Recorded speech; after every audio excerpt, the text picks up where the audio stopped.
இதில் பரிமள என்ன விட்டார், அரசியல் அது சரி, அமைச்சியல் 10 அது சரி, மிச்சத்தை ஒழிவியல்னு எழுதுறார், சரியில்லை. உழவுக்கு இது மாதிரி ஏற்றம் கொடுக்கக்கூடிய வடமொழி நூல்கள் உண்டா? எனக்கு தெரிஞ்சு இல்லை. சிறப்பினால் மனிதன் வேறுபடுகிறானே தவிர பிறப்பினால் வேறுபடவில்லை. இதை விட ஈக்குவாலிட்டி எப்படி சொல்ல முடியும்? Social equality. அந்த நாங்கள்லாம் மாணவராக இருந்த பொழுது சொல்லின் செல்வர் சேதுப்பிள்ளையை தான் பெரிய ஹீரோ. அவர் வந்து அண்ணாமலை பல்கலைக்கு தனித்தமிழில் பேசுவார். சிலரை ஏற்றுக்கொள்ளலாம், மறுக்கருத்து கூட தகுதி இல்லாத கருத்து. மார்க்கஸ் அரேலியஸோட ஒப்பிட்டு, அரிஸ்டாட்டிலோட கருத்தோட ஒப்பிட்டு, சாக்ரட்டிஸ் இவங்க எல்லாரோடையும் ஒப்பிட்டு எழுதியிருக்கீங்க. அப்படி நீங்கள் ஒப்பிடும் பொழுது உங்களுக்கு வந்து வள்ளுவர் எங்கே ரொம்ப பிரகாசமாக தெரிஞ்சார்? He stands above all these world thinkers. மனிதனுக்கு இந்த 3 தான் முக்கியம். எமோஷனல் பர்ஃபெக்ஷனுக்கு இன்பத்துப்பால், மென்டல் பர்ஃபெக்ஷனுக்கு அறத்துப்பால், ஃபிசிக்கல் பர்ஃபெக்ஷனுக்கு பொருட்பால். அந்திமலை நேயர்களுக்கு அன்பு வணக்கம். நாம் இன்று சந்திக்க இருக்கின்ற திருக்குறள் ஆளுமை ஐயா சோனா கந்தசாமி அவர்கள். நீங்கள் வரலாற்றில் கேள்விப்பட்டிருப்பீங்க, 1876 அப்படிங்கிறது தாது வருஷ பஞ்சம் அப்படிங்கிறது தமிழ்நாட்டில் ரொம்பவும் மக்களை பாதித்த ஒரு பெரிய பஞ்சம். அதுக்கு 60 வருஷம் கழிச்சு, அதாவது அந்த 60 ஆண்டு சுழற்சி முறையில் 1936 மீண்டும் தாது வருடம் வருகின்ற பொழுது கார்த்திகை மாதத்தில் டிசம்பர் 5ஆம் தேதி தமிழ்நாட்டுக்கு ஒரு பெரிய வளம் சேர்ந்தது. அன்றைக்கி தான் ஐயா பிறந்தாங்க. அந்த முக்கியமான ஒரு ஆளுமையாக ஐயா வந்து தமிழ்நாட்டுக்கு வந்து கிடச்சிருக்காங்க. மத்திய அரசு வந்து செவ்வியல் தமிழுக்கு பங்களிப்பு செய்தவர்களுக்கு தொல்காப்பியர் விருது என்று ஒரு விருது வழங்கி வருகிறது. ஐராவதம் மகாதேவன் அவர்கள் அந்த விருதை பெற்றுள்ளார். பேராசிரியர் தமிழன் அவர்கள் பெற்றுள்ளார். அந்த வரிசையில் 3ஆவதாக அந்த விருதை பெற்ற பெருமைக்குரியவர் சோனா கந்தசாமி ஐயா அவர்கள். ஐயாவினுடைய ஆழங்கால்பட்ட தமிழறிவு, குறிப்பாக திருக்குறள் மீது அவர் ஏற்படுத்தி இருக்கக்கூடிய தாக்கம், அவருடைய நூல்கள் வாயிலாக அவர் வந்து பல தளங்களில் பயணித்திருக்காரு. அதை பற்றி நம்ம பேச போகிறோம். குறிப்பாக திருக்குறளுடைய ஆய்வு தெளிவுரைன்னு 4 வால்யூம் 4 தொகுதிகள் வெளியிட்டிருக்காங்க. அது அனைவரும் அறிந்து கொள்ள வேண்டிய விஷயம். திருக்குறளை வந்து இந்திய தத்துவ ஞானத்தோடு இணைந்து பயிலக்கூடிய ஒரு பெரிய ஒரு வாய்ப்பு. பிற நாட்டு அறிஞர்களுடைய கருத்துக்களோட திருவள்ளுவரோட கருத்தை ஒப்பு நோக்கி பார்க்கக்கூடிய பார்வை, அது வந்து விரிந்துபட்ட அவருடைய பார்வையை பற்றி நம்ம நேயர்களுக்கு இன்னைக்கு வந்து ஒரு முடிந்த அளவுக்கு நாம் வந்து காட்டுவோம். ஐயா வணக்கம். ஐயா வணக்கம். உங்களை சந்திக்கிறதுல ரொம்ப மகிழ்ச்சி. எனக்கு மகிழ்ச்சி தான். நீங்கள் வந்து அண்ணாமலை பல்கலைக்கழகத்தினுடைய மாணவர். ஆமாம். இப்போ வந்து நீங்கள் முதல்ல அண்ணாமலை பல்கலைக்கழகத்தில் போய் சேர்ந்து நீங்கள் வந்து தமிழ் மாணவர் இல்லை, அடிப்படையில் பொருளாதாரம் படிச்சீங்க. அதுக்கப்புறம் எப்படி தமிழ் துறைக்கு வந்தீங்க? அந்த அனுபவத்தை சொல்லுங்க. அதாவது அண்ணாமலை பல்கலைக்கழகத்தில் வெள்ளி விழா நடந்தது. மைசூர் மகாராஜா வந்திருந்தார். ராஜாசர் முத்தியச்சினர், பெரிய சான்றோர்கள் பெரியவர்கள் வந்தார்கள். அதில் அண்ணாமலை அரசரை பற்றி கவிதை பாடச் சொல்லி போட்டி வைத்திருந்தார்கள். அரசரை புலவர் பாடுவது சங்ககால மரபு.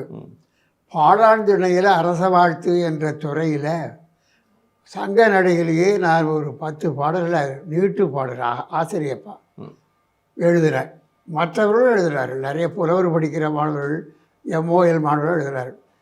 ஆனால் அதை தேர்வு செய்தவர்கள் முதல் பரிசாக எனக்கு பரிந்துரை செய்து தங்கப்பதக்கம் கொடுத்தார்கள். என் தந்தையார் மகிழ்ச்சி அடைந்தார். பேராசிரியர் சிதம்பரநாத செம்மல் தமிழ்துறைக்கு தலைவராக இருந்த காலம், ஆராய்ச்சித்துறைக்கு சொல்லின் வேந்தர் பேராசிரியர் சுப்பிரமணிய பிள்ளை இருந்த காலம், பேரறிஞர்களெல்லாம் திருமுறை செல்வர் வெள்ளைவாரனர் இருந்த காலம். தந்தை இடத்துல சொன்னதும் தமிழே படியப்பா என்றார். அப்படி தமிழை பயின்று முதல் நிலையில் வெற்றி பெற்றேன். அப்புறம் நான்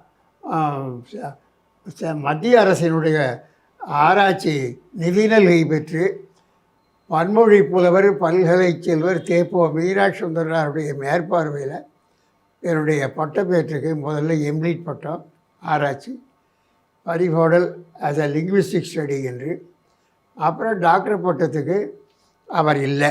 நான் சொந்தமாக வடமொழி பேராசிரியர் வெங்கடேஸ்வரன் என்று நல்ல பலமொழி தெரியும். அவரோட அன்அஃபிஷியல் ஒரு டிகிரி வாங்கினால் வந்து கைடு தேவையில்லைன்னு ஒரு விதி இருந்தது.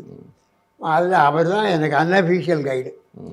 அவரை தேதி பாலி லாங்குவேஜ் படித்தேன். ஏன்னா பௌத்த நெறியை அறிந்து உள்ளவனா சமஸ்கிருதம் மட்டும் போதும். ஆதி நூல்களெல்லாம் பாலி மொழியில் இருக்குது.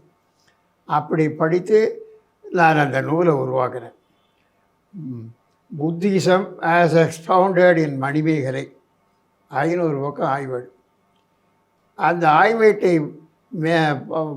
தேர்வு செய்தவர்களில் சென்னை பல்கலைக்கழகம் டாக்டர் ராதாகிருஷ்ணன் தத்துவ மையத்தினுடைய தலைவராக இருந்த தேவசேனாபதி அவர் தான் முதல். தமிழ் என்பதனால மூவாவூர் தேர்வாளர். இவர்களெல்லாம் தேர்வு எழுதின பொழுது மதிப்பீடு செய்த பொழுது அதை ஹைலி கமெண்டட் என்று எனக்கு அந்த டாக்டர் மட்டும் கொடுத்தாரு. அதுதான் ராஜா முத்திய செட்டியாரிடத்தில் பார்த்த பொழுது, நீ விரிவுரையாளராக இருக்க, இணை பேராசிரியர் அடுத்த பதவி உனக்கு வழங்கப்படும். அப்படி படிப்படியாக எனக்கு பதவி உயர்வு கிடைத்தது. எனவே நான் பிறகு மலையா பல்கலைக்கழகத்தில் அழைத்தார்கள். அங்கே 6 ஆண்டு பணி செய்த பேராசிரியராக. தமிழ் இலக்கியம் மட்டுமல்ல, சைவ சித்தாந்தம் அவர்களுக்கு ஒரு பாடம் ஆங்கிலத்தில் அந்த மாணவர்களுக்கு சைவ சித்தாந்தம் சொல்லிக் கொடுத்தேன். பிறகு தமிழ் பல்கலைக்கழகம் வந்தது, என்னை இங்கே அழைத்தார்கள். நான் இங்கே வந்தேன். அதிலிருந்து தமிழ் பல்கலைக்கழகம் ஓய்வு பெற்ற பின்னரும் ஓய்வு இல்லாத திட்டங்களை கொடுத்து எழுத சொன்னாலும் எழுதி கொடுக்குறேன், அச்சிட்டு வருகிறது. இப்போ உங்களுடைய முக்கியமான அதாவது ஆய்வுத்தளம் அப்படின்னா வந்து திருக்குறள். திருக்குறளில் நீங்கள் உங்களுடைய பங்களிப்பு ரொம்ப முக்கியமானது. இப்போ திருக்குறளில் பற்றி பேசுகின்ற பொழுது, திருக்குறள் ஒரு தத்துவ நூல் அப்படிங்கிற கருத்தை நம்ம அறநூல் அப்படிங்கிறது எல்லாரும் சொல்லிகிட்டே இருக்கிறது. இப்போ நீங்கள் இந்திய தத்துவ களஞ்சியம்ங்கிற புத்தகத்துக்காக நீங்கள் விருதுலாம் வாங்கியிருக்கீங்க. அதனால இப்போ அந்த கேள்வி உங்கள்கிட்ட வைக்கிறேன். திருக்குறள் தமிழ் தத்துவ நூல் அப்படின்னு நம்ம சொல்லலாமா? அது சொல்வதற்கான தத்துவ பின்புலம் என்ன? அதாவது திருவள்ளுவரை அவருடைய பரந்துபட்ட புலமைத்திறனை நூலுக்குள் நுழைந்து பார்ப்பதோடு உரையாசிரியர்கள் நமக்கு வெளிச்சம் போட்டு காட்டுகிறார். சில இடங்களில் உரையாசிரியர்கள் துணைக்கு வருவார்கள், சில இடங்களில் அவர்கள் கூட வர முடியாதுல்ல. அப்படி பார்க்கிற பொழுது பரிமையில் இழகிறது. சில இடங்களில் வேண்டாம் அவர் வேறுபட்டிருக்கலாம், பல இடங்களில் அவருடைய வெளிச்சம்தான் நமக்கு பயன்படக்கூடியதாக. என்ன எழுதுகிறாரு? ஐ கோட், எல்லா நூல்களிலும் நல்லன எடுத்து எல்லாருக்கும் பொதுப்பட கூறுதல் இவருக்கு இயல்பாதலின் நூலோர் என்றார். அதனால் வள்ளுவரை அறிந்தவர் பல நூல் படித்திருக்கார் வள்ளுவர். சாந்துணையும் கல்லாதவாறு யாதானும் நாடாம் யாதானும் ஊராம் என்னொருவன் சாந்துணையுங்கள். அதனால் பிறரை சொல்கிறவர் அவர் கடைசி வரையும் படித்து கொண்டே தான் நூல் எழுதியிருக்கிறார். அவ்வளவு நூலை பற்றிய குறிப்பு திருக்குறளில் வருது. அமைவு அரண் என்றுரைக்கும் நூல் என்று கட்டடக்கல் ஆர்கிடெக்சர் பற்றி சொல்கிறாரு. ஒற்றும் உரை சார்ந்த நூலும் என்று சொல்கிறாரு. பல இடங்களில் வருது. நூலை பற்றியே 10-15 இடத்துல வருது. பகுத்துண்டு பள்ளுகிறோம் முதல் நூலோடு சொல்கிறாரு. விழுப்பத்து வேண்டும் பனுவல் துணிவும்பார். அதனால் நவில்தோறும் நூல் நயம் போலும் சொல்கிறார். நவில்தோறும் நூல் நயம் போலுங்கிறது இலக்கியத்தை சொல்கிறாரு. எப்பால் நூலோர்க்கும் துணிவுன்னு கூட. ஆமாம், எப்பால் நூலோர்க்கும் துணிவு. அதனால் எந்த தத்துவம் பேசினாலும் எந்த கொள்கையுடைய எல்லாருக்கும் ஒத்ததை நான் சொல்கிறேன். அதனால் சமயக்கணக்கர் வழிவழி மதிவழி கூறாது உலகியல் கூறி பொருள் இது என்ற வள்ளுவந்தனுக்கு வளர்கவி புலவர்மன் முதற்கவி பாடிய முக்கட்பெருமான். கல்லாடம் என்ற நூலில் சிவபெருமான் செய்த திருவிளையாடலில் சொல்கிற அந்த வரிசையில் தானே ஒரு புலவனாக திருவள்ளுவருக்கு ஒரு பாடல் எழுதினார் அப்படின்னு ஒரு தொன்மம். சமயக்கணக்கர் வழி அவர் போகிறதா தெரியல. அவர் சிந்தனையில் நல்லது என்று பட்டதோ அதை யார் சொன்னாலும் சரி அதை எடுத்து சொல்லியிருக்காருங்கிறது தான் கருத்து. அதில் தத்துவம் மெய்ப்பொருள் மெய்யியல்கிறவர் எப்பொருள் யார் யார் வாய் கேட்பினும் அப்பொருள் மெய்ப்பொருள். உண்மை என்ன? மெய்ங்கிற சொல்லிக்கே உண்மை பல வகைப்படும். உண்மையான உண்மை ஒன்று தான். உண்மையான உண்மை ஒன்று தான். என்ன பல காணக்கூடிய உலகமெல்லாம் பார்க்கறதுக்கு உண்மைன்னு நினைக்கிறோம். ஆனால் இன்றைக்கு இருந்தால் நாளைக்கு இல்லையே. இல்லை, நிலைவேறுடையது தான் ஒன்று. எது நிலைவேறுடையது? இப்படி சிந்தித்து போகலாம். ஆதிபகவன் முதற்றே உலகம். உலகத்துக்கு ஒரு முதல் உண்டு, எல்லாவற்றுக்கும் ஒரு தொடக்கம் உண்டுல்ல. யார் அது? ஆதிபகவனை முதலாக உடையது. இது ஒரு ஸ்டேட்மெண்ட், ப்ரொபோசிஷன். ஏது இதுக்கு ரீசன் என்ன, எடுத்துக்காட்டு எக்ஸாம்பிள் என்ன? எழுத்துக்கள் இருக்கிற அதெல்லாம் அகரதான். அகரம் முதலை எழுத்தெல்லாம். எழுத்துக்களுக்கு ஒரு முதல் இருக்கிறது மாதிரி உலகப் பொருட்களுக்கெல்லாம் ஒரு முதல் இருக்கணும். தேர் ஷுட் பி, தேர் இஸ்னு சொல்ல, தேர் ஷுட் பி. ஆதலால் ஒருவன் வேண்டும். இது சிவஞான சித்தியாரில் சைவத்தில் சித்தாந்தம் சொல்கிறது. ஒருவனோடு ஒருத்தி ஒன்று என்று உரைத்திடும் உலகமெல்லாம். உலகத்தை பகுத்தா அவன் அவள் அது, இதான் அவன் அவள் அது நியூட்டன், இதான் உலகம். இந்த ஒருவனோடு ஒருத்தி ஒன்று என்று உரைத்திடும் உலகமெல்லாம் வருமுறை வந்து நின்று போவதும் ஆதலாலே தருபவன் ஒருவன் வேண்டும்.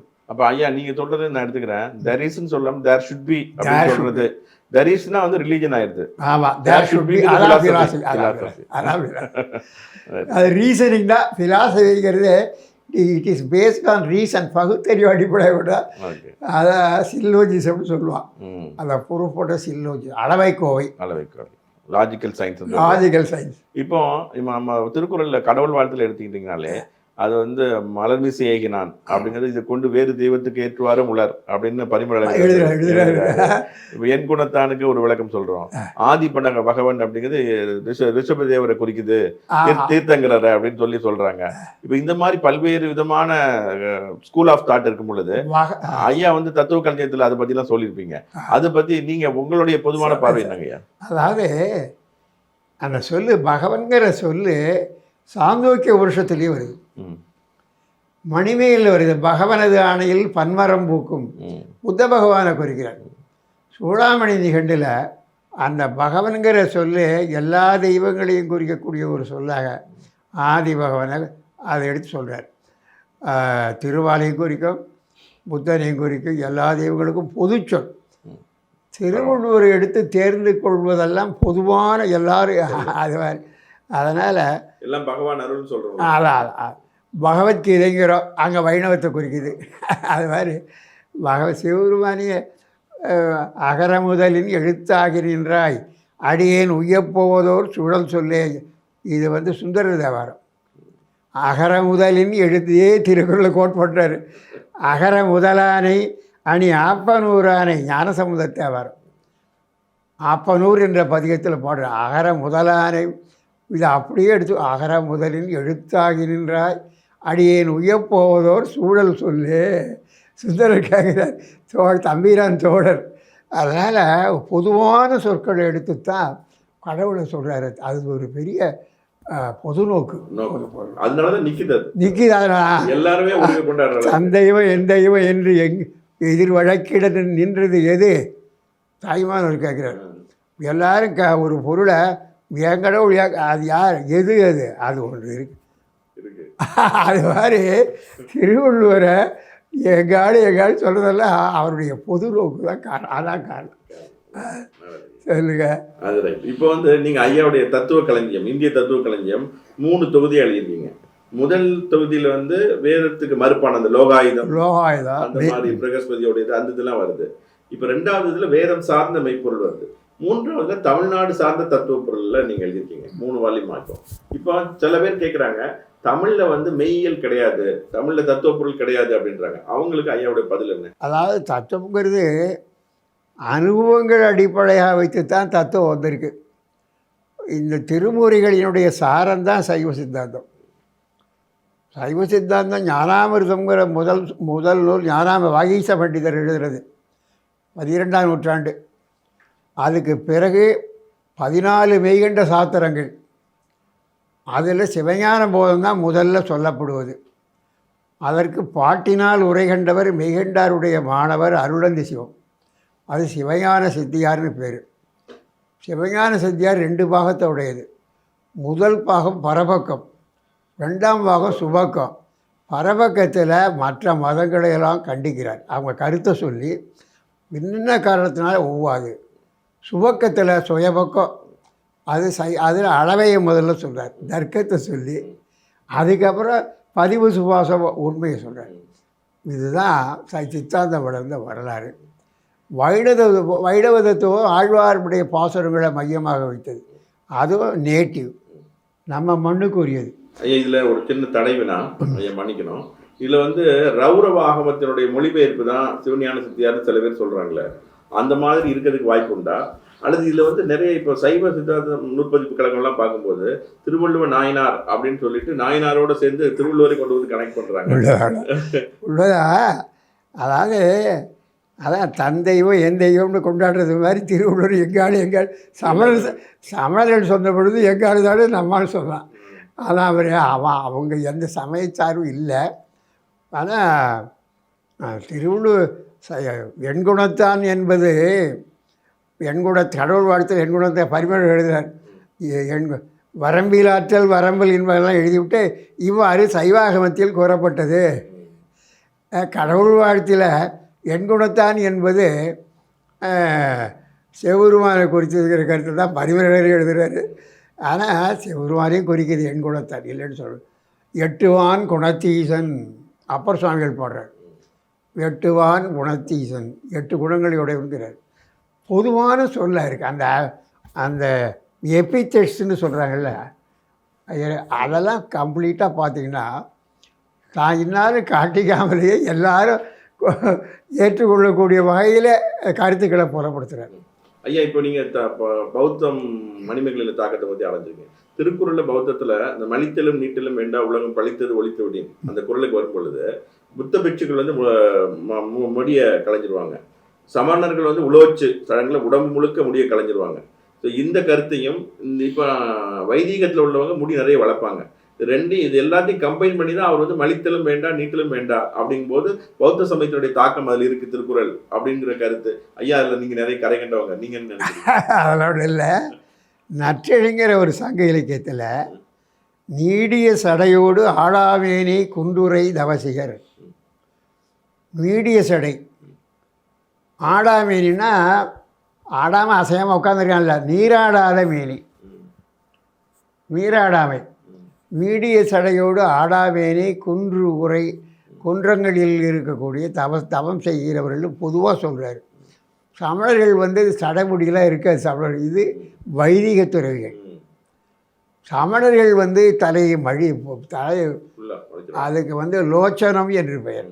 கலைச்சொல் பிராகிருத பாஷையில் லோச்சனம்னா மயிரை பிடுங்க. உலோச்சனர் ஆமாம், கரெக்டாக சொன்னீங்க, ரொம்ப மகிழ்ச்சியாக இருக்குது. அதனால் அதை லோச்சனம்னா to pluck out the hair, கையால் பறித்து கொள்ளணும். பரிகையர் என்றே திருஞான சம்பந்தர் போல புரட்சி சமண பௌத்தத்தை கண்டனம் பண்ணவர்கள். அது ஒவ்வொரு பதிகத்திலேயும் 10வது பாட்டில் கையை வச்சிங்கன்னா சமண பௌத்தர் வரும். 10வது பாட்டு ஐயரும் அமணரும் அறுவகை தேரரும். அவர் காலத்தில் எதா இருந்தாலும் ஐயப்படுகிறவராகிய ஐயரும் அமணர், அறுவகை தேரர், 6 வகையான பௌத்தர்கள் சொல்கிறார். எதுக்கு சொல்ல வர, தமிழ்நாட்டில் ஞானசம்பந்தர் தோன்றவில்லைன்னா தமிழ்நாடு பூராவே சமண பௌத்தம் போயிருக்கோம். அதை பரசமய கோளரி சிங்கம் அதான் அப்படி சொன்னவர். அதனால் இந்த திருக்குறள் மழித்தலும் உலகம் எது படிக்குதோ அதை விலைக்கு விடு. உலகம்தான் அவருக்கு உலகத்தோடு ஒட்ட ஒழுகல். அதை எவ்வளோ படிச்சிருந்தாலும் எவ்வளோ டிகிரி வாங்கியிருந்தாலும் உலகத்தார்கள் போக்கு எப்படியா, உலக நடையை பார்த்து நீ ஒத்துப்போ. எவ்வளோ பெரிய பலகற்றும் கல்லார். எவ்வளோ படிச்சிருந்தா என்ன, எவ்வளோ டிகிரி வாங்கினா என்ன, உலக மக்கள் எப்படி 10 பேர் போன வழியில் போகும், நாம் தனியாக போகக்கூடாது. ப்ராக்மேட்டிசம் அதை சொல்கிறேன். ஒத்துக்கிறேன். ஃபிலாசபின்னு சொல்லும் பொழுது ஃபிலாசபியில் எவ்வளோ பிரான்ச்சஸ், எவ்வளோ வகை இருக்குது. சோஷியல் ஃபிலாசபிக்கிறோம், பொலிட்டிக்கல் ஃபிலாசபிக்கிறோம். அதனால் இந்த இதில் வந்து மெட்டீரியல் ஃபிலாசபிக்கிறோம், லோகாயெல்லாம் மெட்டீரியலிசம். அதுக்கப்புறம் இந்த மாதிரி மோனோயிசம்ங்கிறோம், ப்ளூரலிசம்ங்கிறோம், ஆட்டமிசம்ங்கிறோம், ஆட்டம் ஒத்துக்கிறான். வைசேஷிகன் வந்து எதை விசேஷம் எங்கன்னு சொல்கிறான்னு கேட்டிங்கன்னா அணு உண்டு, அணு தான் உண்மைங்கிறான். கிட்டத்தட்ட பரமாணுக்கள் அதை வந்து சமணர்களும் அந்த நெறியத்தான் அணுவை ஒத்துக்கிறான். நாம் என்ன சொல்கிறோம், அணுவுக்கு அணுவாய் அப்பாலுக்கு அப்பாலாய். அணுவுக்கு அணுவாகவும் அணுவுக்குள்ளே திறந்தா இன்னொரு அணுவாக இருக்கான் அவன். இதை கடந்து he's both innate, also both immanent, also transcendent. இப்போ உங்களுடைய மாணவ பருவத்தில் நீங்கள் கல்லூரியில் படிக்கும்போது, அண்ணாமலை பல்கலைக்கழகத்தில் படிக்கும் பொழுது சிந்துபுந்துரை சுப்பிரமணிய ஐயா வந்து உங்களுக்கு ஆசிரியராக இருந்தாங்க. அவங்க வந்து உங்களை வந்து கந்தசாமி சொந்த சாமி அப்படின்னு சொல்லுவாங்களா? நீங்கள் சொல்லியிருக்கீங்க. அது மாதிரி தேப்போமி ஐயா கூட உங்களை பற்றி சொல்லும் பொழுது உங்களுக்கு அந்த ஸ்காலர்ஷிப் கிடைச்ச போது நீங்கள் வந்து எப்படி மிளகாப்படி தூவிங்க அப்படின்ட்டு ஆசிரியர் மாணவர் உறவு அப்படிங்கிறத பற்றி கொஞ்சம் சொல்லுங்கள். அவங்க வயலுக்கு சர்வநாதனார் எல்லார்ட்டையும் இனிப்பாக, அவர் முகமே சிரித்த முகமாக இருக்கும். அவர் எனக்கு வந்து வகுப்பு, அவர் தான் ஹெட் ஆஃப் டிபார்ட்மெண்ட்டு. சுப்பிரமணிய பிள்ளை வந்து ஆராய்ச்சி துறைக்கு பேராசிரியர், ஆனால் அவர் வகுப்பு எடுப்பார். வெள்ளைவாரனார் அவர் திருமுறைகள், அதோட தத்துவம், அதான் சைவ சித்தாந்தம். இன்னும் பல பேர், நான் தண்டமாணி தேசியர் இருந்தார், திருக்குறள் உரைவளம் போட்டவர். எங்களுக்கு சேனாவரையன் தொல்காப்பியர் அழகாக நடத்துவார். வடமொழியும் பயின்றவர் தேசியர். பல பேர் இருந்தாங்க, ஆனால் இவங்கெல்லாம் மறக்க முடியல. தேப்பூவி வந்து அவருடைய மணி விழா நடந்த பொழுது எல்லோரும் எனக்கு அப்போ பெரிய பெரிய ஆள்லாம், காமராஜர் வந்து உட்காந்துருக்காரு, பெரிய ராஜாமுத்திய செட்டியாருன்னா எல்லோரும், மாப்போசி, இன்னும் பெரிய பெரிய ஆள்லாம் உட்காந்துருக்காங்க. அதில் என்ன 60 ஆண்டுக்கு 60 வரி கவிதை படிக்கணும்னு சொல்லிவிட்டார். யார் சண்முகம் இல்லை, அவரும் அந்த புக்கு தான், தென்காசி தான், மதுரை பல்கலைக்கழகத்தில் தமிழ்துறை தலைவராக இருந்தார். அப்போ இவங்கெல்லாம் நமக்கு ஆசிரியர் தான். 60 பாட்டை தேப்போவியை பற்றி எழுதும் பொழுது நீளமான பாட்டு, நான் சில பகுதியை மட்டும் சொல்கிறேன், சொல்லாமல. பூத்தொழிலும் சோரை போல் பொற்பொழித்து செந்தமிழை காத்தொழிலும் கல்வி களஞ்சியமே, பன்மொழிகள் கற்றுணர்ந்த பேராசார், பண்டைய பட்டங்கள் பெற்றவர்க்கும் பண்டிதர்க்கும் ஆராய்ச்சி திட்டங்கள் தீட்டி திறம்படுத்தும் லட்சம் எல்லாம் சொல்லிவிட்டு, அவர் அந்த அம்மா பேர் அங்கேயர்கண்ணி, இவர் பேர் மீனாட்சி சுந்தரா, பொற்பொருளும் பேருக்கு ஏற்ற அகையர்கண்ணியனும் அம்மையுடன் நும் குடும்பம் தங்கச்சுடரொளி போல் தண்டமிழ் போல் சீர்வரப்பி பல்லாண்டு வாழன்னு வாழ்த்திருந்தார். அதிலேருந்து அவர் யார் போனாலும் ஈஸா பட்டிங் போயிட்டு சொல்லிட்டு அதை ரொம்ப கண்டிப்பானவர். யார் உழைக்கிறாங்களோ அவங்களுக்கு வேலை வாங்கி கொடுப்பார். அது மாதிரி குணம் ஒரு உண்மையான மாணவனை கண்டுபிடிச்சா வச்சுங்க, அவனுக்கு கடைசி வரையும் ஹெல்ப் பண்ணுவார். அது மாதிரி ஆசான். அவர் ராஜா முத்திய செட்டியாருக்கு சொன்ன உடனே ராஜா எனக்கு வேலை கொடுத்தாரு.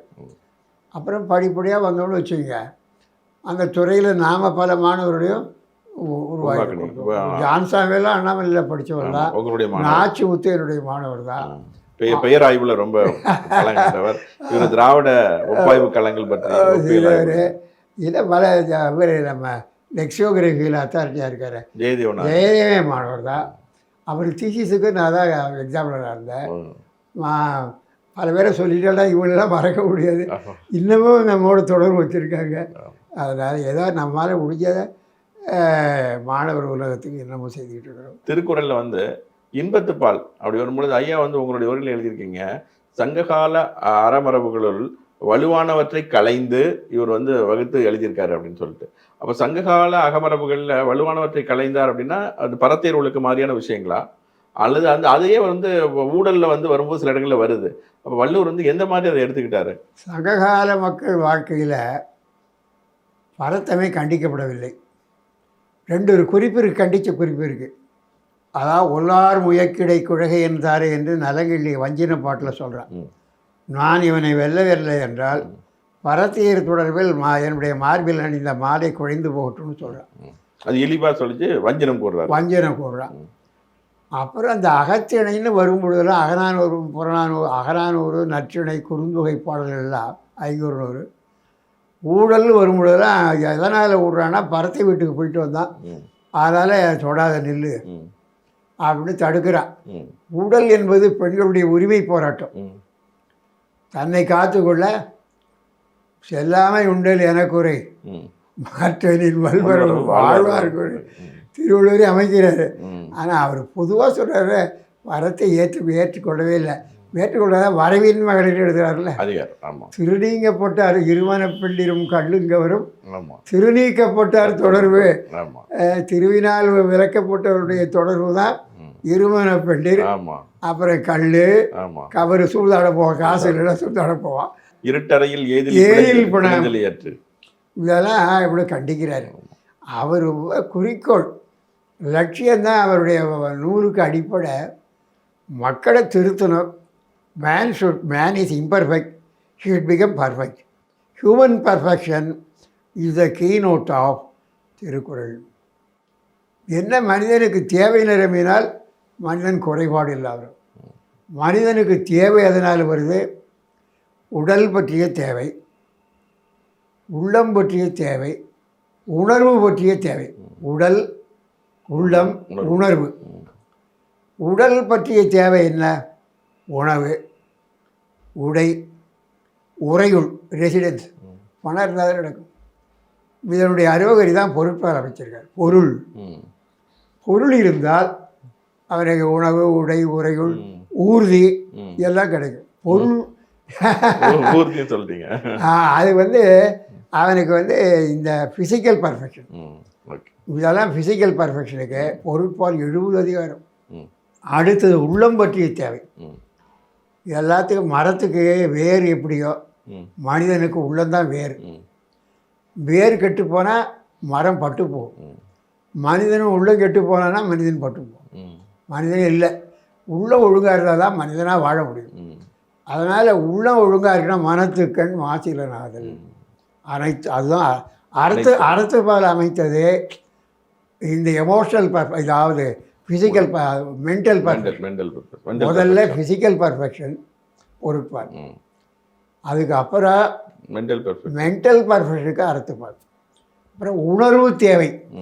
உணர்வு எமோஷனை கட்டுப்படுத்தணும். பர்ஃபெக்ட் ஆகணும்னா இன்பம் வேணுமே, அதுக்கு தான் இன்பத்துப்பால். இது ஒரு அப்ரோச். அதனால் இது அறம்பொருள் இன்பம்னுக்கு எல்லாவற்றிலும் அறம் வரும். அறத்தோடு பொருந்திய பொருளைத்தான் பொருள்கிறார். அருளோடு அன்போடு வாரா பொருளாக்கம் புல்லார் பொருளை விட அறத்தோடு வருகிற அறத்தான் வருவதே இன்பம். இன்பத்து பால்ல பூரியார் கண்ணோட அதன் பிறகு இன்பத்து பால்ல ஊடல் வருகிற பொழுதோ, ஊடல் போய் வருகிற பொழுது ஊடுதல் காமத்திற்கென்போ அதற்கென்போ கூடி உயங்க பெருந்து முடிக்கிற ஆனாவலத்தோடைக்கு இன்னில் முடியுது நான் சொல்வார்கள். தமிழ் எடுத்து ஆனாவலத்தோடைக்கு இன்னில் முடியுது. திருக்குறளை தமிழே திருக்குறள் அடக்கம் என்பார்கள். ஏன்னா வள்ளுவர் இன்பம் வேணும். அது நம்முடைய எமோஷனல் பர்ஃபெக்ஷனுக்கு தேவை. அவன் இதை பிறனில் விழையாமை, பிறனில் விழைதல் பிழையும் பிழையும் பயக்கும், அதை அறங்கடை நிறுத்தும். அதனால் பிறனில் விழையாமை கூடாது. அதே மாதிரி பரத்தை பற்றி எல்லா வகையான துன்பங்களையும் தரும். அது கூட ரெண்டையும் கண்டிக்கிறார். அதை பொருட்பாலில் வரவின் முறை கண்டிக்கிறாரு. இன்பத்துப்பாலை சொல்கிற பொழுது வாழ்க்கை துணையில் சொன்னவர் பிறனில் விழையாத கண்டிக்கிறார். அறம், பிறனில் விழையாமை, இது ரெண்டும் நீங்கிச்சுன்னா தன் மனைவியோடு வாழ்வதுதான் வாழ்க்கை. ரொம்ப ஐடியல் லைஃப். அதான் களவியல் கற்பியல்கிற அடிப்படையில் களவியில் 7 அதிகாரங்கள்லையும் 18 அதிகாரங்களில் அழகாக இந்த அதிகார வைப்பு முறையெல்லாம் உரையாசிரியர்கள் பண்ணதானங்க இல்லை. அதான் பல பேர் அதை மறுத்து எழுதியிருக்கேன். அதாவது அறிவியழகர் நமக்கு கை டார்ச் அடித்து காட்டுறாரு. என்ன காட்டுறாரு? அவர்வையின் விதும்பல்கிற அதிகாரத்தில் கவி கூற்றாகிய அதிகாரத்துன்னு எழுதுகிறார். கவி கூற்று அப்பயே இந்த பிரச்சனை வந்திருக்கு. அவர் அது மறுப்பு எழுதியிருக்கார். கவி கூற்றாகிய அதிகாரத்து. அதிகாரம் யாருடைய கூற்று? கவிர தலை பேர் கொடுத்தது அவர் தான். 1, 2, 7 எழுதுவோரால் மாற்றிருக்கலாம். சில புலவர்கள் இதை சொல்லாமல் சேர்த்துருக்கலாம். தமிழ் இலக்கியங்களில் சங்க அச்சு கண்டுபிடிக்கிறது, அச்சுக்கு வந்த பிற்பாடே பல பிழைகள்லாம் வருது. அச்சு வர்றதுக்கு முந்தி ஏடுகளில் ஒவ்வொரு தலைமுறையாக ஒரு ஏடு அதிகப்பட்ட 200 வருஷத்துக்கு 300 வருஷத்துக்கு தாண்டி போக முடியாது. அதுவும் பக்குவமாக தயார் பண்ணும். ம். அந்த ஏடு வந்து ஏடு இளம்பொருள் எழுதுகிறார் தொல்காப்பிய முதல் உரை ஆசிரியர்.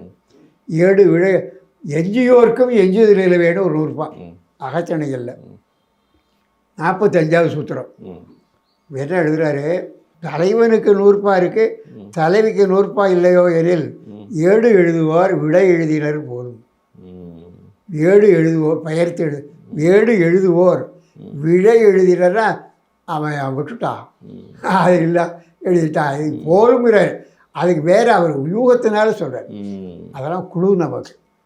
அதனால் போலுங்கிறது அப்படி தானே யூஸ் பண்ணுறாரு. ஓம போலியா தான் போலுங்கிறது ஓம போலி மாதிரி தான் பயன்படுத்துறாரு. அப்போ ஐயா இப்போ எனக்கு வந்து இன்னொரு இளைஞர்கள் சார்பான ஒரு கேள்வி. இப்போ நம்ம இதெல்லாம் படிக்கின்ற பொழுது தொல்காப்பியம் களவியல் கற்பியெல்லாம் படிக்கின்ற பொழுது இப்போ வந்து மெய்யுறுப்புணர்ச்சி பற்றி தொல்காப்பியர் சொல்லியிருக்காரு அப்படிங்கிறத பற்றி அப்பப்போ இந்த டிவியில் நடக்கிற இதில் விவாதங்கள் நடக்குது. இப்போ அதுல எல்லாம் பார்த்தீங்கன்னா தமிழ் காதலில் ஐயா சுபமாணிக்கனார் ஐயா வந்து என்ன சொல்கிறாங்க அப்படின்னா, மெய்யுறுப்புணர்ச்சி வந்து களவியலில் கிடையாது, ப்ரீ மேரிட்டல் செக்ஸுங்கிறது கிடையாது. ஐயா வந்து அதை பற்றி என்ன சொல்கிறாங்க? ஐடியல் ஆக்சுவல் வேறு, ஐடியல் வேறு. ஐடியலாக நம்ம இலக்கணம் எல்லாம் இலக்கணமோ இலக்கியமோ எல்லாம் ஐடியல். நடைமுறைக்கு அதுக்கு ஒத்து வர்றது உண்டு, வேறுபடுறது தப்பி போகிறது உண்டு. அதனால் அதில் என்ன அதை அவரே சொல்கிறார், பொய்யும் வழுவும் தோன்றிய பின்னர். திருமணச் சடங்கு வந்து சமுதாயத்தில் வந்து நான் எப்போ கண்ணன் விழா அப்படின்னு சொல்லிவிட்டான்னு போத்துக்க, அது வரைக்கும் கூடி இருந்தவன் திடீர்னு வேறு ஒரு இடத்துக்கு போயிட்டான்னு வச்சுக்க, அது பொய் தானே, அது வழுதானே. அது அதிகமான பொழுது தான் சான்றோர்கள் கூடி இதை திருமணச் சடங்குகளை செய்வார்கள். வந்து அகனார் 2 பாட்டு சொல்கிறவங்க சொல்லி அதில் வந்து அந்தணர்களே கிடையாது. 36 156 பாட்டில் அதை மருதத்திட மாட்டு உண்டு, குறித்திட மாட்டு உண்டு. ஆனால் இதில் வந்து தீவலம் செய்வார்கள், மாமுது பார்ப்பார் மறைவழி காட்டிட தீவலம் செய்வது. ஆனால் திருக்குறளில் அவர் என்ன சொல்கிறாரு, உண்மையிலேயே லட்சியங்களாக சொல்கிறார். இப்படி தான் இருக்கணும், மேன் ஷுட் பி பர்ஃபெக்ட். அவனுடைய குறைகளை களைவ வேண்டும்னா குடிமகனுக்கு உள்ள இலக்கணத்தை சொல்கிறார். அரசியல் 5, அமைச்சியல் 2, உருவல் 62, 1 ஒன்குள், இருஇயல திண்படை, நட்பு 17, கொடி 13, என்பொருள் 7ஆம் இவை 7 இயல்களாக பொருட்பாலே அமைத்திருக்கிறார். இதில் பரிமள என்ன விட்டார், அரசியல் 5 அது சரி, அமைச்சியல் 10 அது சரி, மிச்சத்தை ஒழிவியல் எழுதுகிறார், சரியில்லை. மணக்குடவர் எழுதியது தான் பழையோர் சரி. அது வந்து இப்போ நான் சொன்ன பாட்டு அவர் ஏங்க அப்படி வச்சார், ஒளிபியல் மொத்தமாக தொகுத்து அது கவிடலியன் அது மாதிரி செய்திருக்கான். ஓ சரி சரி, ஓகே ஓகே. இந்த அதிகமாக பிடிக்கிறதுனால கௌடில்ய அர்த்தசாஸ்திரமே திருவனந்தபுரத்தில் தான் கிடைச்சிருக்கு, வடநாட்டில் கிடைக்கல. அவனையே அது சியாமா சாஸ்திரி அதை எடிட் பண்ணவர் எழுதுகிறார் முன்னுரையில், இங்கே சதவணர்னு எழுதுகிறார். அர்த்தசாஸ்திரத்தில் பல குறிப்பு தென்னாட்டவருங்கிறதுக்கு இருக்குது. அதனால் நம்ம சதர்ன் ட்ரெடிஷன் தான் கௌடில்யர். ராஜாஜி விட சாணக்கியம் வாங்குறாங்க. அதனால் நம்ம வந்து அந்த 7ங்கிறது தான் திருவள்ளுவர் மாலை தான் நமக்கு அத்தாட்டிங்க. திருவள்ளுவர் மாலையை வந்து இறையனார் களவியல் உரையில் மேற்கோள் காட்டுறாங்க. இறையனார் களவியலுக்கு முற்பட்டது. இப்போ இந்த காலங்களில் நூல் அரங்கேற்றம்னாக்க மாலை போடுறாங்கல்ல, திருக்குறளுக்கு போடப்பட்ட மாலை 50 புலவர்கள் பாடின பாட்டு தான் திருவள்ளுவர் மாலை. அதில் ஒரு பாட்டு இப்போ நான் சொன்னது, அரசியல் 5, அமைச்சியல் 2, உருவல் அரணியல் 2, 1 ஒன்கூழ். கூழ் என்பது பைங்கூழ், பயிர் உடையக்கூடிய நாடு ஒரு நாடென்ப நாடா வளர்த்தன, நாடல்ல நாடி வளம் தரும் நாடு. அதனால் நாடுக்கு கண்ட்ரி. வெஸ்டர்ன் ஃபிலாசபியில் பொலிட்டிக்கல் ஃபிலாசபியில் என்ன சொல்கிறா, population, territory, government and sovereignty. Plato are the essential elements of a state.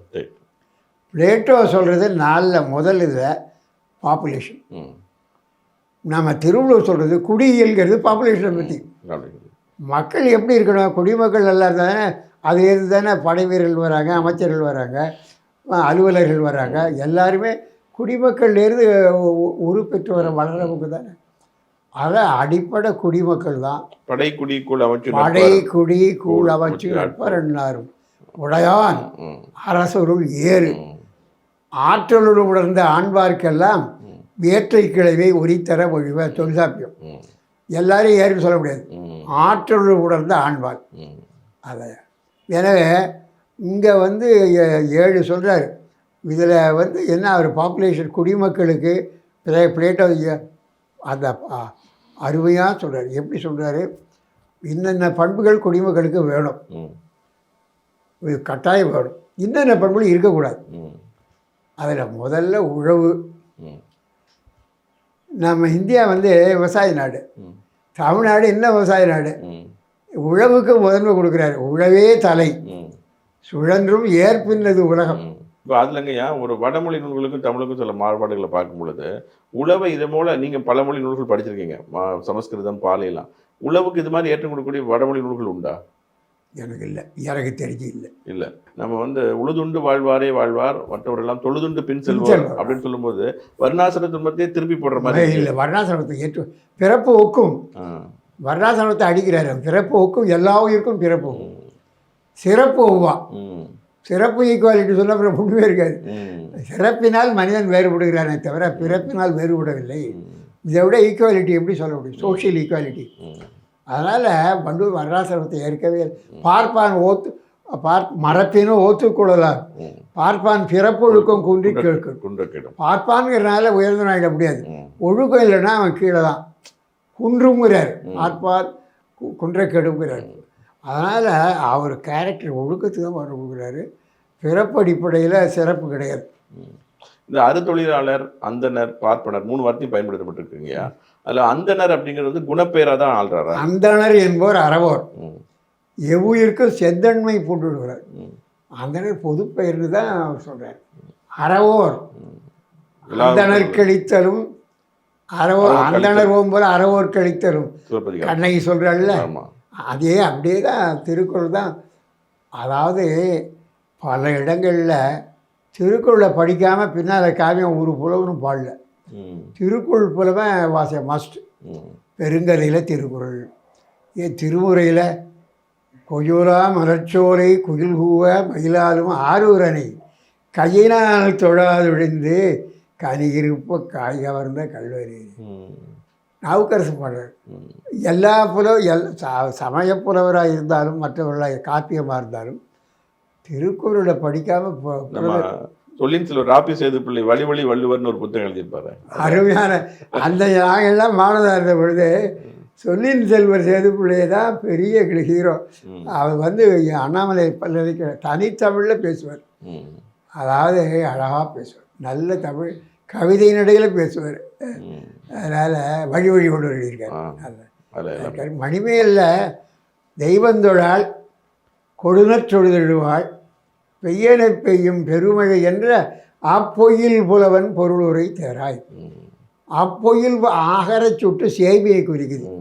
Manimekalai சாத்திரர் காலத்துக்கு ரொம்ப காலத்தில் முன்னால் இருந்தவர் தான் திருவள்ளுவர். அப்பொயில் புலவன் அவருக்கு இருக்கிற டைட்டிலு திருவள்ளுவருக்கு. பொய்யில் புலவன், பொருளுரை, பொருள் பொதிந்த சொற்கள் போற்றவன். அது சொல்கிறாரு. முற்பகல் செய்வான் பெறன்கேடு தன்கேடு பிற்பகல் காண்கூறும் பெற்றிய கான் கனாத்திர உரைத்த காத சிலப்பதிகாரம். பிறர்க்கின்னா முற்பகல் செய்யின் தமக்கின்னா பிற்பகல் தாமே வரும். அப்படியே எடுத்தாங்க. அதனால் காப்பியம் பாடியவர்கள், பக்தி பாடலை பாடியவர்கள் எல்லாருமே. இதில் இன்னொரு சந்தேகங்கய்யா, ராசமாணிக்கு நான் எழுதும் பொழுது சில சங்க இலக்கிய தொடர்கள் சில இதை பயன்படுத்தி திருக்குறளை உள்ளதை ஒப்பிடுறாரு. அப்படிங்கும்போது சங்க இலக்கியம் வந்து காலத்தால் முற்பட்டதாக இருக்கும் அப்படிங்கிற மாதிரி கருத்தில் இது எப்படி சரியாக வரும்? உண்மைதான். சங்க இலக்கிய பாக்கள் பழமை தான். சங்க புலவர்களே திருக்குறளை படிச்சிருக்காரு. ஒரு உதாரணம் சொல்லட்டுமா? நற்றிணையில் முந்தை இருந்து நட்டோர் கொடுப்பின் நஞ்சும் முன்பர் நனிநாகரிகர். நனிநாகரிகர் நண்பர்கள் நஞ்சை கொடுத்தினாலும் கூட சாப்பிடுவானா, அதை கேள்வி கேட்க மாட்டானா. பயக்கண்டு நஞ்சுண்டமைவர் நயத்தக்க இந்த திருக்குறள் தான் அப்படி எடுத்து நயத்தக்க நாகரிகம் வேண்டும். நயத்தக்க நாகரிகம், அங்கே நனி நாகரிகம்ங்கிறார். அப்படியே இருக்கு பாருங்க. அப்புறம் நீரின்றி அமையாத உலகங்கிற சொல் இங்கே ஆமா. குறுந்தொகையில வருது. வருத அது மாதிரி நிறைய இருக்கு. நிறைய இருக்கு. நான் அந்த திருக்குறள் இதில் எழுதியிருக்கிறேன். இல்ல, செய்தி கொண்டோருக்கு உய்தி இல்லை என்று அறம்பாடி, அறம்னே சொல்றாரு அறம்பாடி திருக்குறள். முழுசுக்குமே அறம்னு ஒரு பேர். பொருட்பால அறத்து வழி வருகிற பொருள் தான். இன்பத்து பால அறத்து வழி தான். அறமே அறநேரப்பட்டது இல்வாழ்க்கை தான் முக்கியங்கிறார். துறவ ஒரு வருகிற மனிதனுக்கு இந்த 3 தான் முக்கியம். எமோஷ்னல் பர்ஃபெக்ஷனுக்கு இன்பத்துப்பால், மென்டல் பர்ஃபெக்ஷனுக்கு அறத்துப்பால், ஃபிசிக்கல் பர்ஃபெக்ஷனுக்கு பொருட்பால். இன்னொன்று இருக்குது, ஸ்பிரிச்சுவல் பர்ஃபெக்ஷன் ஒன்று இருக்குது. சொல்லியிருக்காரு வீடு. அதை சொன்னாரால் சரி கேள். அதை துறவரவியலில் கடைசியில் சொல்கிறார். கடைசியில் இதெல்லாம் நல்லபடியாக வாழ்ந்த துறக்கம் போகும்னு கடைசியாக முடிக்கிறார். ஒரே குறிப்பாக சொல்லிடுறார், வாரோருக்கு உயர்ந்த உலகம் போகும்னு சொல்கிறார். அது ஸ்பிரிச்சுவல் பர்ஃபெக்ஷன். புத்தையில் உலகம் சொல்கிறார். புத்தியல் அதான் உலகம். ஸ்பிரிச்சுவல் பர்ஃபெக்ஷனுங்கிறது அது முப்பாலில் 40 மொழிந்தவர்னு சொல்கிறார். அதனால் நிறைய இருக்குது. இப்போ ஐயா, இந்த இதில் திருவள்ளுவர் மாலையில் சில பாடல்கள் வந்து நாமகள் பேரில், பிரம்மா பேரில், அது எப்படி? அது வந்து நாமகளே கல்விக்கு அதிகாரி யாருங்க? சரஸ்வதி. அவளே பாடியிருக்கான். படைப்பு கடவுளே பாடியிருக்கான். அப்படி சொன்னால் இன்னும் பெருமைன்னு அந்த புலவர்கள் கற்பனையாக செய்து விட்டது. செஞ்சுருக்கோம். திருக்குறளுடைய இதை தெய்வத்தன்மையை கருதி அவங்க பாடியிருக்காங்க தான். ஆனால் திருவள்ளுவர் மாலை பிற்காலத்தில் தான். ஆனால் அது வந்து இறையனார் கிளவியலில் திருவள்ளுவர் மாலை மேற்கோள் காட்டுறதுனால இறையனார் கிளவியல் உரைக்கு முற்பட்டது. இறையனார் கிளவியல் 7ஆம் நூற்றாண்டுன்னு அறிஞர் வையாபுரி புலவர் உள்ளிட்டவர்கள் எழுதியிருக்காங்க. அப்போ திருவள்ளுவர் மாலை அதுக்கு முந்தி. திருக்குறளை படித்தவர்கள் தான் பின்னால் அவருக்கு ஒரு பாராட்டு வர சொல்லணும்னு இந்த பாட்டை பாடியிருக்காங்க. திருக்குறள் வந்து உங்களுக்கு அரங்கேறும் பொழுது நிறைய சிக்கல் இருந்ததாகவும், அது வந்து வெண்பால இருந்ததை ஒத்துக்கலை அப்படின்லாம் சில கதைகள் சொல்லப்படுதுங்க ஐயா. வள்ளுவர்ங்கிற பேருக்கே பல இது சொல்கிறாங்க. அதை பற்றி நீங்கள் சொல்கிறேன். உண்மைதான். வள்ளுவர் எங்கே வாழ்ந்தார்? சோமசுவர பாரதியார், பேரறிஞர், வக்கீல், எம்எல் அவங்கெல்லாம் அவர் எழுதுகிறார். திருவள்ளுவர் தமிழ் எழுதியிருக்கார். அண்ணாமலை பல்கலைக்கழகத்தில் தொடக்க காலத்தில் ராஜா அண்ணாமலை சீட்டை அழைச்சாந்து தமிழ்துறைக்கு தலைவர். அப்படி இருக்கும் எம்பிபிஎல். அவர் எழுதுகிறாரு, மதுரையில் தான் திருவள்ளுவர் இருந்திருக்கணும். ஊருடைய நீர் எறிந்தற்றே உலகவாம் பேரறிவாளன் திரு. ஊருணிங்கிற சொல்லு பாண்டி நாட்டு வழக்கு ஒன்று. 2வது திருவள்ளுவரில் ஒரு பாட்டு வெண்பா. 2 மதுரை இருக்குது இந்தியாவில். இது தென் மதுரை. வடமதுரைன்னு ஒன்று இருக்குது வடக்க யமுனை நதி கரையில். அந்த மதுரைக்கு கண்ணன் வச்சு போன்றவன் வேணா கீதையை தந்தாங்க. இந்த மதுரைக்கு யார் ஆட்சி போனால் திருவள்ளுவர் தான் வேணா திருக்குறளை தந்தவர் அப்படிங்கிறார். அக்ஷரானாம் அகரமசி 10வது அத்தியாயத்தில் பகவத்கீதையில் கண்ணன் சொல்கிறான், அக்ஷரங்களில் அகரமாக இருக்கிறேன். அக்ஷரானாம் அக்ஷரங்களில் அகரம் அசி அகரமாக இருக்கிறேன். அகர முதல எழுத்தாங்க நிறைய இருக்கு. எதுக்கு சொல்ல வர, அப்படி ஒரு கருத்து மதுரை தான். ஆனால் என்னுடைய கருத்து என்னன்னு கேட்டிங்கன்னா, இன்பத்துப்பாலில் கொண்கண் குறைகாணா இடத்து தன்னந்துறைவன் துறைவன் கொண்கன்கிற சொல்ல பயன்படுத்தியிருக்கிறாரு. இது கோஸ்டல் ரீஜியன். கொண்கன்கிற பெயர் எந்த தலைவனுக்கு பேர்னா, முல்லை நிலத்து தலைவனுக்கு ஆயர்னு பேர், குறிஞ்சி நிலத்து தலைவனுக்கு வெப்பன்னு பேர். தெரியுதுங்களா? கலைச்சொல், டெக்னிக்கல் டேம். அதே மாதிரி நெய்தல் நிலத்து தலைவன் தான் கொண்கன், துறைவன், கடல் துறை. மயிலாப்பூரில் தான் இவர் இருந்திருக்க கோயில் இருக்குது. மயிலாப்பூரில், மயிலாப்பூரை சுற்றி கடல் இருக்குது. அவர் பர்த் பிளேஸ் அதுதான். இது கன்னியாகுமரின்னு சொல்கிறாங்களே. அதான் பத்மநாபன் அவர் எழுதுகிறார். கன்னியாகுமரி வள்ளுவன் போத்தரைன்னு ஒரு குன்று இருக்குது. நாஞ்சில் நாடு தான் அவர் பத்மநாபன் ஒருத்தர் எழுதியிருக்கார். நான் என்ன பண்ணுறேன், எல்லாத்தையும் இணைக்கிறேன். எப்படி இணைக்கிறேன்? அவர் பிறந்து வளர்ந்து படித்து எல்லாம் மயிலாப்பூர் தான், தொண்டை நாடு தான். அவர் நூல் அரங்கேற்றம் செய்தார் மதுரையிலங்கிறது ஒரு வரலாறு இருக்குது. அதனால் மதுரையிலும் இருந்திருக்காரு. அங்கே வந்து அது வரையும் அவர் அழைச்சிட்டு போயிருக்காங்க, நாஞ்சில் நாடு வரையும். ஏன்னா சிவிகை ஊர்தான் இடை, அந்த வகைகள் என்னென்னா சிவிகை தான், அதில் போயிருப்பார். அதனால் எல்லா நாட்டுக்கும் பொது தான், தமிழ்நாட்டுக்கு தந்தை உலகினுக்கே தந்து அதுதான் இப்போ எல்லாரும் கொண்டாடுறாங்க, உலகமே. வள்ளுவர் திருக்குறளை வந்து இந்தியாவில் எழுதப்பட்ட நூல்களில் அதிகமாக மொழிபெயர்க்கப்பட்டது 3 நூல்கள் தான் உலக மொழிகளில். ஒன்று பகவத்கீதை, 2வது புத்தருடைய போதனை தம்மபதம், 3வது திருக்குறள். எல்லா மொழியிலும் உலகத்தில் இதில் பகவத்கீதையும் தம்மபதமும் சமய சார்புடையது. சமய சார்பு இல்லாத செக்குலர் லிட்ரேச்சர், வேர்ல்டு லிட்ரேச்சர் எதை சொல்லலாம்னா திருக்குறள்.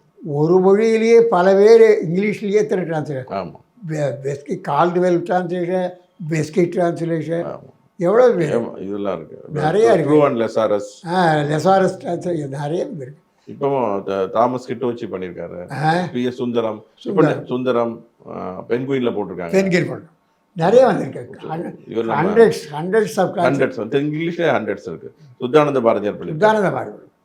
பாரதி நல்ல அந்த காவியம் பாடியிருக்காரு, பாரத சக்தி மகாகாவியம். நம்ம பல்கலைக்கழகத்தை ராஜராஜன் விருது கொடுத்தோம். முதல் விருது ராஜராஜன் விருது சுத்தானந்த பாரதி தான். அதை பற்றி அவருடைய படைப்புகளை பற்றி கருத்தரங்க நடத்தி நூல் போட்டிருக்கோம். பெரியவர், அரவிந்த ஆசிரமத்தில் இருந்தவர்.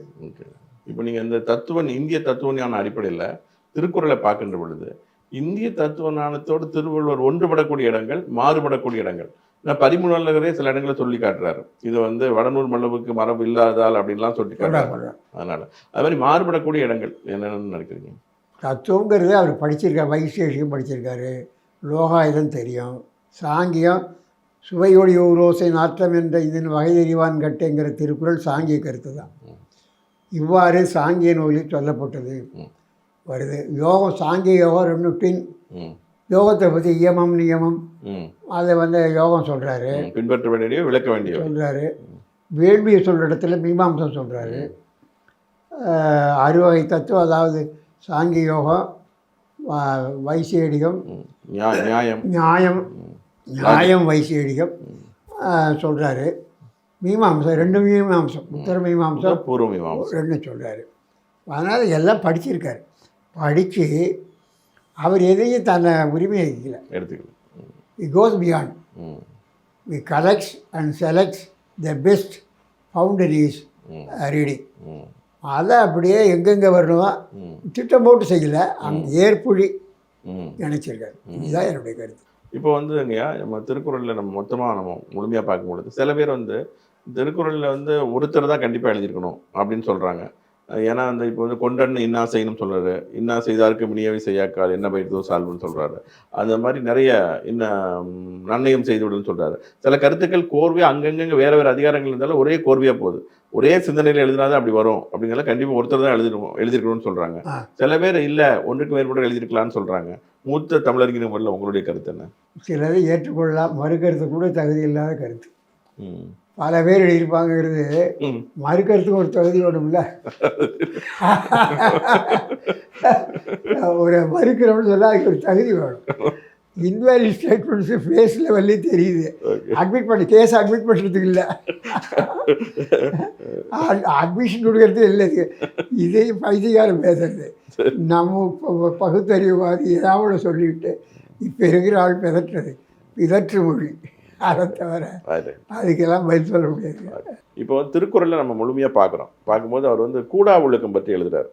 அப்போ வந்து மனத்தது மாசாக மாண்டார் நீராடி மறைந்தொழுகு மாந்தர் பலர் அப்படின்னு சொல்றாரு.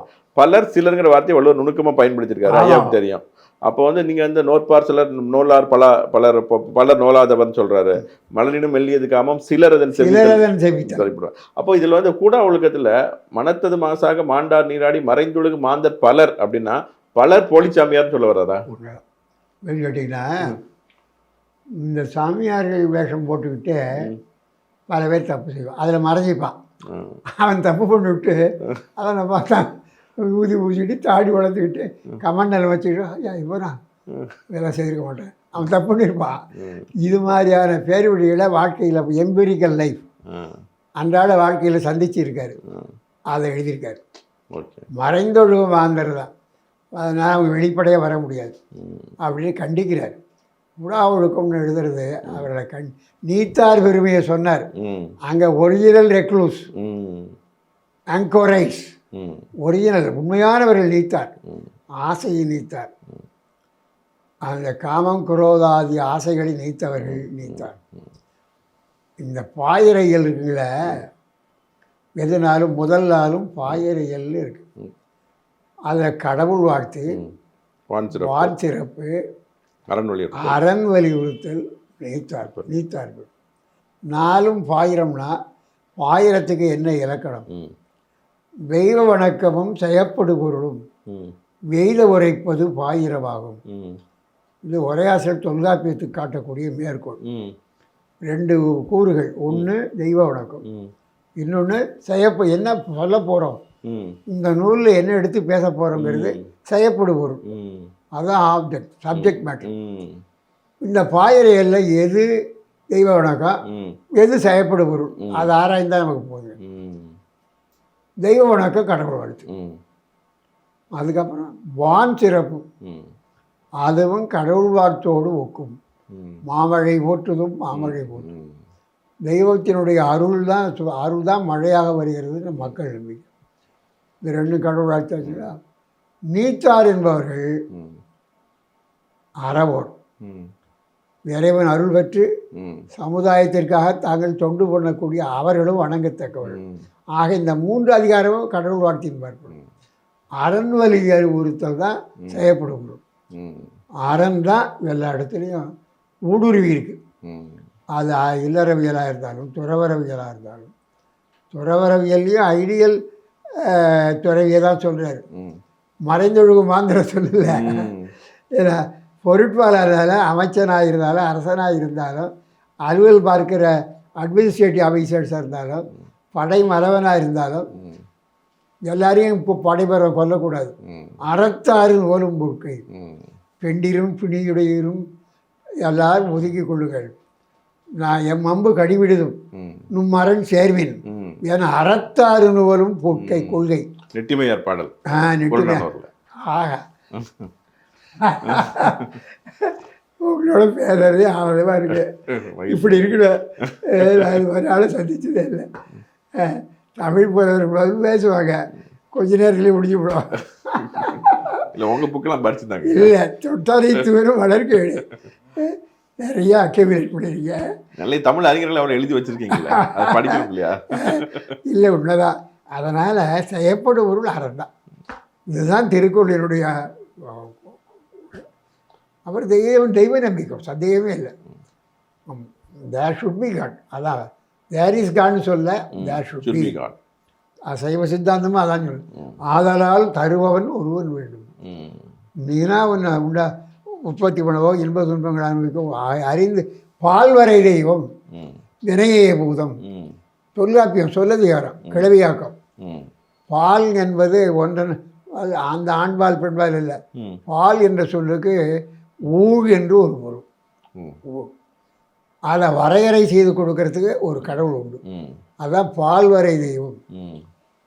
அது வினையே பூதம். இதெல்லாம் இது உயர்நிலை வருமா அகிரடை உரம் வந்து பால் பிரிந்து இசைக்கும். உயர்நிலையாயினும் அகிரடைப்பாலாக இசைக்கும்னு சேனாவரையர் எழுதுவார். அதனால் இந்த ஊழ் நம்பிக்கை இருக்குது. ஊழ் அதிகாரம் எழுதியிருக்காரு. ஆனால் ஊழலை நம்பிக்கை வச்சுக்கிட்டு ஊக்கம் இல்லாமல் கடந்து விடுவான்னு தான் ஊழையும் உப்பக்கம் காண்பார் எழுதியிருக்கார். ஹியூமன்லி எஃபர்ட்ஸ் வந்து மேலே உழைக்க வரைக்குமாவது உனக்கு உயர்வு கிடைக்கும்ல, ஏன் சோம்பேறியாக இருக்கு. எப்பேற்பட்டது இந்த in order to insist emphasis on ethical life ஊழ சொல்கிறார். டெஸ்டினி அப்படிங்கிற கான்செப்ட். இந்த டெஸ்டினி கிரேக்க நாகரிகத்தில் இருக்குது. அந்த அப்பல்லோ தெய்வம் வந்து நான் டெஸ்டினிக்கும், அதான் பெரிய கடவுள். வேறு அந்த தெய்வமே நான் டெஸ்டினியை கும்பிட்றேங்கிறார். ஓவருடைய இலியட் அந்த கிரேக்க இலக்கியம்னு ஒன்று எழுதியிருக்கேன். அதில் நீங்கள் அந்த ஒப்பிலக்கியம் நிறைய பண்ணியிருக்கீங்கய்யா. திருக்குறள் வந்து மார்க்கஸ் அரேலியஸோட ஒப்பிட்டு, அரிஸ்டாட்டிலோட கருத்தோட ஒப்பிட்டு, சாக்ரட்டிஸ் இவங்க எல்லாரோடையும் ஒப்பிட்டு எழுதியிருக்கீங்க. அப்படி நீங்கள் ஒப்பிடும் பொழுது உங்களுக்கு வந்து வள்ளுவர் எங்கே ரொம்ப பிரகாசமாக தெரிஞ்சார்? he is unique. ம் He stands above all these world thinkers.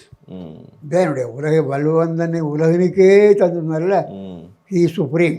ம் He is in an exalted position. ம் Nobody can touch him. ம் Untouchable. என்னுடைய கன்க்ளூஷன் தான். அன்டச்சபிள், யாரும் தொட முடியாத நெருங்க முடியாது. Very supreme. ஓகே. வாழ்க்கையில் ஒரு நூல் தான் எழுதியிருக்காரு. ம் ஒரு நூல் திருநூல், பெருநூல். ம் அதுக்கு இணையாக வேறு எதுவும் இல்லை. வாழ்க்கையில் வேறு அவர் பேரில் எத்தனை பேர் பின்னால் பாடியிருக்கலாம். திருவள்ளுவர் பேரில் பல பேர் பாடியிருக்கான். வள்ளுவரை வள்ளுவன் என்பான ஒரு பேரை அவன் வாய்ச்சொல் கொள்ளார் அறிவுடையார்னு திருவள்ளுவர் ஒரு பாட்டு. பிறப்பு அடிப்படையில் அவரை அந்த வரையறுன்னு சொல்கிறாங்கல்ல, அவர்களுக்கு மறையோராக இருந்தவர்கள் அந்த வள்ளுவர் பட்டாரங்கிறாங்க. எங்கள் ஊரில் கூட வள்ளுவர் உண்டு. எங்கள் அப்பா வந்து திண்ணையில் உட்கார சொல்லி, திண்ணை வச்சு திண்ணையில் கிராமத்தில் குருசாமி பண்டாரம்னு ஒருத்தவர் திருவள்ளுவர் மாதிரியே இருப்பார். தாடி வளர்த்துக்கிட்டு வருவார். ஜாதகம் சொல்லுவார், ஜோசியம் சொல்லுவார், மருத்துவம் தெரியும், இதெல்லாம் தெரியும், நல்லா படிச்சிடும், சமஸ்கிருதம் தெரியும். அந்த காலத்தில் திண்ணையில் உட்கார வைக்க மாட்டாங்க. இப்போ எல்லாம் சாதாரண போச்சு. அந்த நாலாம் அப்பா உட்கார சொல்லி அவருக்கு பால் கொடுத்து பழம் கொடுத்து சாப்பிட சொல்லுவார். அவருடைய அந்த பேர் வள்ளுவர் பிறப்பு. ஆனால் வள்ளுவர் என்பது சங்க காலத்தில் நாஞ்சில் வள்ளுவன் என்று ஒரு தலைவன் இருந்திருக்கான். நாஞ்சில் நாட்டு தலைவன் நாஞ்சில் வள்ளுவன் புறநானூறு வருது. வள்ளுவன் ஒரு குடிப்பெயராக இருந்திருக்கணும். சாக்கையர் குடி வள்ளுவர் குடின்னு நாவலர் பாரதியார் சோதர பாரதி எழுதுகிறார். சாக்கையர் குடின்னு ஒன்று எழுதிருக்கு. முரசறை வைக்கின்ற தொழில் அனௌன்ஸ் பண்ணுறது. அரசாங்க கட்டளையை யானை மேலே வருது, பெருங்கதையில் வருது. யானை மேலே உட்கார்ந்தபடி ப்ரொக்ளமேஷன், ராயல் ப்ரொக்ளமேஷன், அரசனுடைய கட்டளைகளை மக்களுக்கு கொண்டு போய் சேர்க்கிறவன் வள்ளுவன் இருக்குது. அதனால் நாம் பல கருத்து இருக்குது. நாம் வந்து கன்க்ளூசிவாக சொல்ல முடியாது. அவருடைய கருத்துக்கள் தான் முக்கியமானது. கருத்து தான் முக்கியம். நமக்கு அவரை பற்றி ஆராய்ச்சி வந்து அதிகமாக போகக்கூடாது. ஓரளவு வாஸ் அன் எருடை ஸ்காலர். அவர் 3 சோர்ஸுங்க. ஒன்று நூலறிவு, இன்னொன்று பட்டறிவு, இன்னொன்று பழைய, அதாவது அவருடைய சிந்தனையில் அவ்வப்பொழுது தோன்றக்கூடியெல்லாம் சேகரித்து வச்சு அது மதிநுட்பம், நூலறிவு, மதிநுட்பம். இவ்வளவு சேர்ந்து தான் திருக்குறள் உதயமாயிருக்கு. வாழ்நாள் சாதனை. அதுக்கப்புறம் ஒரு எதுவும் எழுதலை. ஐயா, நீங்கள் வந்து இந்திய தத்துவ ஞானத்தையும் திருக்குறளையும் இணைச்சு நிறைய ஆராய்ச்சி பண்ணியிருக்கீங்க. இப்போ தத்துவ ஞானம் அப்படிங்கிறது வந்து உங்களோட பள்ளியில் படிக்கும் பொழுதே உங்கள் ஒரு ஆசிரியர் பற்றி சொல்லுவீங்க, சிவராமகிருஷ்ணன் அப்படின்னு சொல்லிட்டு. அந்த பள்ளியில் 9ஆம் வகுப்பு படிக்கும் போதே தத்துவ ஞானம்லாம் சொல்லிக் கொடுப்பார், லாஜிக்லாம் சொல்லிக் கொடுப்பாருன்னு. அது என்ன சம்பவங்க ஐயா? அவர் வந்து சோஷியல் ஸ்டடீஸ் ஆசிரியர் தான். ஹிஸ்ட்ரி இந்த மாதிரி ஜென்ரலாக சொல்லிக் கொடுக்குறது தான். ஆனால் அதில் என்ன அதிகம் ஒரு விஷயம் இல்லை. எக்ஸ்ட்ராவாக சொல்லுவார். மில்டனை பற்றி சொல்லுவார். திடீர்னு நிறைய எருடை ஸ்காலர் சின்ன சாதா சொல்லுவார். கும்பகோணம் காலேஜில் படித்தேன், கேம்பிரிட்ஜ் ஆஃப் சவுத் இந்தியான்னு பேர். அந்த காலேஜில் கேம்பிரிட்ஜ் ஆஃப் சவுத் இந்தியான்னா கும்பகோணம் காலேஜ், ஆர்ட்ஸ் காலேஜ். அவ்வளோ அங்கே படித்தேன் அப்படின்ட்டு இந்த லாஜிக் சொல்லுவார். அதை வேடிக்கை இன்னும் எனக்கு மறக்க முடியல. 48, 49 சொன்னது இப்போ எனக்கு ஞாபகத்துக்கு 12, 13 வயசு, 14 வயசில் சொன்னது இப்போ 90 வயசு. இத்தனை வருஷம் தாண்டியும் என் சிந்தையை நான் நெஞ்சத்தை விட்டு அகலவில்லை. அது அப்படி வாசம். ஒரு சில்லோஜி சொல் லாஜிக்கில் அளவைக்கோவைன்னு பேர் தமிழில். அளவைக்கோவை. If I marry, I will be unhappy because I have to take care of my wife and children. If I remain unmarried, I will be unhappy because there will be nobody to take care of me. Either I should marry or I should remain unmarried. In any case, I will be unhappy. Reverse. If I marry, I will be happy because there will be somebody to take care of me. If I remain unmarried, I will be because I need not take care of anybody. either I should marry or I should be unmarried. In any case, I'll be happy. Okay. இப்படி logic ஒரு வக்கீல் argument பண்ணுறதுக்கு பயன்படும். வெடிக்க சொல்லி விடுவார். அளவை நூல் பற்றி வள்ளுவரும் சொல்றாரு. வள்ளுவர் சொல்கிற அளவை இல்லாத தத்துவம் கிடையாது. லோகாயுதனுக்கு ஒரு அளவு உண்டு, பிரத்யட்ச பிரமாணம். கண்ணால் காண்றதான் உண்மையுமா. வைசியடியன் 2 சொல்லுவான், சவணன் 2-3 சொல்லுவான், அனுமானம் சேர்த்துப்பான், ஆகமத்தை சேர்த்துப்பாங்க, உபமானம், மகா வாக்கியம், இப்படி வரும். அனுபலப்தி, அர்த்தாபத்தி தான் அனுலப்திங்கிறது. இப்படியெல்லாம் 10 அளவைகளை சொல்கிற சாத்தனார். அதனால் சைவ சித்தாந்தத்தில் 3 தான்: காட்சி அளவை, கருதல் அளவை, ஆகம அளவை. Verbal testimony, perception, inference, verbal testimony. Verbal டெஸ்டிமோனினா நூலாகாரம். இந்த 3 நூல்னால் உரை நூலாக ஏதாட்டும். இந்த 3 தான் சைவ சித்தாந்தம். வைஷ்ணவத்திலும் இந்த 3 தான். அந்த ஆசிரியர் நீங்கள் திரும்ப சந்திச்சிங்களா? இந்தியை பார்க்க முடியலையே. நான் சுவாமிமலைக்கு பின்னால் நான் 92 அண்ணாமலை இங்கே தமிழ்ப்பல்ல இருக்கிற ஆசிரியர்களை அழைச்சிட்டு போன பொழுது சுவாமிமலை ஊரில் கோயில் போயிட்டு நான் ஆசிரியரை பார்க்குறேன், பார்த்துட்டு வரேன்ட்டு போனேன். சர்வமானிய அக்ரஹாரத்து அந்த வீட்டுக்கு கேட்டுக்கிட்டு போனேன். ஒரு பாட்டி வெளியில் வந்தாங்க. இது சிவராமகிருஷ்ணன் ஐயா வீடு தானே? மாமா நீ யார்? எனக்கு ஆசிரியர், நான் அவர்கிட்ட படிச்சிருக்கேன், அவரை பார்க்கணும். அவன் டெல்லியில் ஐஏஎஸ் ஆஃபீஸராக வேலை பார்த்தான், அங்கே வரல, எப்போயாவது வருவான், அங்கேயே செட்டில் ஆகிட்டான் அப்படின்னாங்க. அம்மா உங்களையும் நான் கும்பிட்றேன், இந்த அவரை வாழ்ந்த வீடு இருக்க இதையும் நான் கும்பிட்டு போகிறேன். கொஞ்ச நேரம் கும்பிட்டு வந்தேன். என்னுடைய குரு பக்தி அது. இது மட்டும் இல்லாமல் நீங்கள் பார்த்தீங்கன்னா ஒரு ஆசிரியர் எப்படி இருக்கணுங்கிறதுக்கு உங்கள் ஆசிரியர் உதாரணமாக சொன்னீங்க. அவர் இருந்து அப்புறம் மேலே அவ்வளோ தூரம் லாஜிக்கலாக சொன்னதுனால ஐஏஎஸ் ஆஃபீஸர் ஆகி போயிட்டார். அப்போ ஆசிரியருக்கெல்லாம் அப்படி இருக்கணும்னு சொல்கிறீங்க. பெரியவர் அது குரு பக்திக்கு நீங்கள் சொல்லுவீங்க. ரொம்ப சந்தேகம். நம்ம ஓவேசாவுடைய குரு பக்திக்கு. ஆமாம், மீனாட்சி சுந்தரம் உள்ள வரலாறு எழுதியிருக்காரு. அவருடைய மீனாட்சி சுந்தரம்கிட்ட தான் அவர் தயாரானவர்.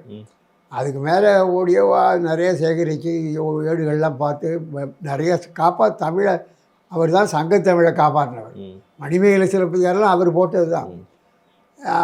அவர் மீனாட்சி சுந்தரம்னு யாராவது அவரை பார்க்க வந்தாங்கன்னா எழுந்திச்சு நிற்பாராம், நின்று கும்பிடுவார். பேர் கேட்டாலே கும்பிடுவாராம். அவ்வளவு பக்தி, குரு பக்தி. இன்னொரு முக்கியமான கேள்வி, திருக்குறள் சார்ந்த கேள்வி. இப்போ விவிலியத்துடைய கருத்துக்கள், குரானுடைய கருத்துக்கள், குறிப்பா விவிலியத்தோட கருத்துக்கள் இந்த திருக்குறள்ல நிறைய ஆதிக்கம் செலுத்தியிருக்கு அப்படின்னு சிலர் சொல்றாங்க. நீங்க எப்படிங்க நினைக்கிறீங்க? அதே செயின்ட் தாமஸ் மவுண்ட் அங்கே சென்னையில் மயிலாப்பூர் பக்கத்தில் வந்த பொழுது அவர் பேசினதை கேட்டு தான் திருக்குறள் எழுதினாருன்னு ஒரு கற்பனை கதை. ஆனால் திருவள்ளுவருக்கும் அவன் என்ன லாங்குவேஜில் பேசுகிறார் செயின்ட் தாமஸ் தெரியாது. அவன் கிரேக் எந்த மொழியில் பேச தெரியாது. பேரலல் இருக்கலாம், 2 ஒரு இடத்துல பொய் பேசாதன்னா யார் பொய் பேசணும்னு சொல்லுவான். உண்மை தான் பேசணும், உண்மை தான் பேசுவான். இது மாதிரி சில பொதுவான உண்மைகள் இருக்கும். அந்த பொதுவான உண்மைகள் எல்லாருக்கும் போது தானே தவிர அதுலேருந்து இது வந்தது இதில் அது சொல்ல முடியாது. அதனால் it's accidental similarity. Great man think alike, accidental similarity. அது தவிர வேறு இன்ஃப்ளூயன்ஸ் இல்லை. It is not at all influence, it is only an accidental similarity. Okay, இதோட தொடர்ச்சியாகவே எனக்கு இன்னொரு கேள்வி வருது. சொல்லு, கேளுங்க. ஏன்னா இப்போ நாலடியார் திருக்குறள் ரெண்டையும் லிங்க் பண்ணுறாங்க. அதாவது மற்ற 18 கீழ்கணக்கு நூல்களில் 2ம் 4ம் 2ம் அப்படின்னு சொல்கிறோம். உண்மைதான், பழமொழியே இருக்குது. 4 மேலும் பல்லுக்குருதி, 4 2ம் சொல்லுக்குருதி. 4 அடி 2 அடி கற்றவனிடத்தில் வாயடி கையடி செல்லாது, அப்படி ஒரு பாட்டு இருக்கு. அதனால் 4 அடியாரும் ஓகே, திருக்குறளும் ஓகே. ஆனால் வேறுபாடு. திருவள்ளுவர் திருக்குறளை 400 புலவர்கள் ஆளுக்கு ஒரு பாட்டாக பாடினாங்க. அதை அவருடைய ஆசனத்தில் வைத்து விட்டு வடநாட்டுக்கு போயிட்டாங்க சமயத்தவர்கள். அதெல்லாம் பொறுக்கி ஆற்றுல போட்ட பொழுது எஞ்சியது 400 பாட்டு. அதுதான் அதில் எஞ்சியதான் இப்போ குறைச்சதான் 400 பாட்டு இல்லை. அதை வெளியிட்டாருன்னு ஒரு வரலாறு இருக்குது. ஆனால் நாலடியார் சொல்கிற அறம் பொதுவான அறமாக இருந்தாலும் சிறப்பாக சமணர்களுக்கு உரிய அறமாக இருக்குது. திருவள்ளுவர் சமணர்களுக்குன்னு சொல்லுது. ம். அவர் பொதுவான அர்த்தம் தான், உலகியல் கூறி பொருள் இது என்று சொன்ன வள்ளுவர். அதனால் அந்த இப்போ நாலடியார்ல இப்போ இதில் உள்ளது அதில் எல்லாம் என்ன என்ன இல்லைங்கய்யா? நாலடியாரில் இப்போ உள்ள அலி இருக்கா? உழவு இல்லை. அந்த உழவு அதிகாரம் வள்ளுவர் உழவுக்கு தான் முதன்மை கொடுக்குறாரு. ம். உழவுன்னு ஒரு சாப்டரே எழுதுறாரு. ம். குடியில்ல குடிமை முதலாக கயமை ஈராக. ம். ஒரு இலக்கணம் சொன்னால் ஒரு பொருளுக்கு உடன்பாட்டிலும் சொல்லணும், மறுதலையிலும் சொல்லணும். Positive negative. ம். குடிமக்களுக்கு என்ன பண்பு வேணும்? குடிமை பண்பு வேணும், ம். பண்புடைமை வேணும், நானுடைமை வேணும், இரவு அச்சம் வேணும். ம். என்னென்ன கூடாது? ம். இறத்தல் கூடாது, கயமை கூடாது, இது கூடாது. இப்படி சொல்கிறார் திருவள்ளுவர். நாலடியாரில் வந்து அறஞ்சொல்கிற பொழுது அந்த வகையை அவர் சொல்லலை, சமண சமயத்தை ஒட்டி சொல்கிறாரு. இந்த உழவை அவர் சொல்லாதது அவர் வந்து நிச்சயம் ஏன்னா உழுகிற பொழுது அதில் கண்ணுக்கு தெரியாத உயிரிழெல்லாம் இறந்து விடுங்கிற அதீதமான ஒரு கருணையினால் சமணர்கள் வந்து உழவை ஆதரிக்கலை. இதுதான் காரணம். இது சக்கரவர்த்தி நயினார் மொழிபெயர்ப்புலையும் அவர் சமணர், சக்கரவர்த்தி அவர் ஒரு மொழிபெயர்ப்பு பண்ணியிருக்காரு. ஆனால் அவங்கெல்லாம் திருவள்ளுவரை அவங்க சமயம் தான் எழுதியிருக்கிறாங்க. நாம் வந்து அவங்க எழுதுறது இருந்துட்டு போகுது, நம்ம வேணான்னு சொல்ல முடியாது. நம்முடைய ஆராய்ச்சியில் அறிவில் சமணரால் சமண கருத்துக்கள் சில நல்ல கருத்துக்கள் இருக்கலாம், ஒவ்வாத கருத்துக்களை திருவள்ளுவர் ஏற்றுக்கொள்ளவே இல்லை. இப்போ ஆசீவகம் வந்து நம்ம யாதும் ஊரே யாவரும் கேள்வி பாட்டுக்கு இன்ஃப்ளூயன்ஸ்னு சொல்லுவாங்க சில பேர். யாதும் அது அது எப்படிங்க ஐயா? உண்மையிலே அந்த மாதிரி தமிழகத்தில் ஆசீவகம் முக்கியமான இடத்துல இருந்ததா? அதெல்லாம் கற்பனை தாங்க. ஆசீவக நெறி வந்து பின்னால் வந்த உரைநூல் நீலகேசியில் இருக்குது, சிவஞான சித்தியார் பரபட்சத்தில் இருக்குது, பின்னால் தான் இருக்குது. பழைய சங்க இலக்கியத்தில் ஆசீவகம் கிடையாது. அது ஒரு எழுதி எழுதுறா இருக்கிறது எனக்கு உடன்பாடு இல்லை. நான் தெரியும், அவளை பேசியிருக்கேன். ஆசீவக காசுன்னு அவர் சில காசெல்லாம் கிடச்சிருக்கு. ஆனால் வந்து சமண சமயத்தை திருக்குறள்லையும் அதனுடைய தாக்கம் இல்லை, என்னுடைய கருத்து இல்லை. இல்லை, பௌத்தத்தினுடைய தாக்கம் திருக்குறள் இருக்கு. இந்த கொல்லாமை அறம் சொல்லும் பொழுதெல்லாம் வேள்வியை கண்டிக்கிறார். அவிசொரிந்து 1000 வேட்டாளின் ஒன்றன் உயிர் செகுத்து, அதுதான் வேள்வியை புத்தர் வீரான் கண்டித்தார். பிம்பிசாரனுடைய வேள்வியை பிம்பிசாரன் அவருடைய காலம், புத்தருடைய காலம். அவர் வந்து புத்தர் வந்து அரச பரம்பரையில் பிறந்தார், பார்ன் அஸ் எ பிரின்ஸ். அதான் அவர் நகரத்தை வலம் வருகிற பொழுது பல வகையான குறைபாடுடைய மனிதர்களை பார்த்து இந்த குறையை நீக்கிறதுக்கு என்ன வழி, துக்கமயமாக இருக்குது, துக்க நிவாரணம் உண்டா, நிவாரண மார்க்கம் என்ன, இதுதான் அவருடைய ஆராய்ச்சி.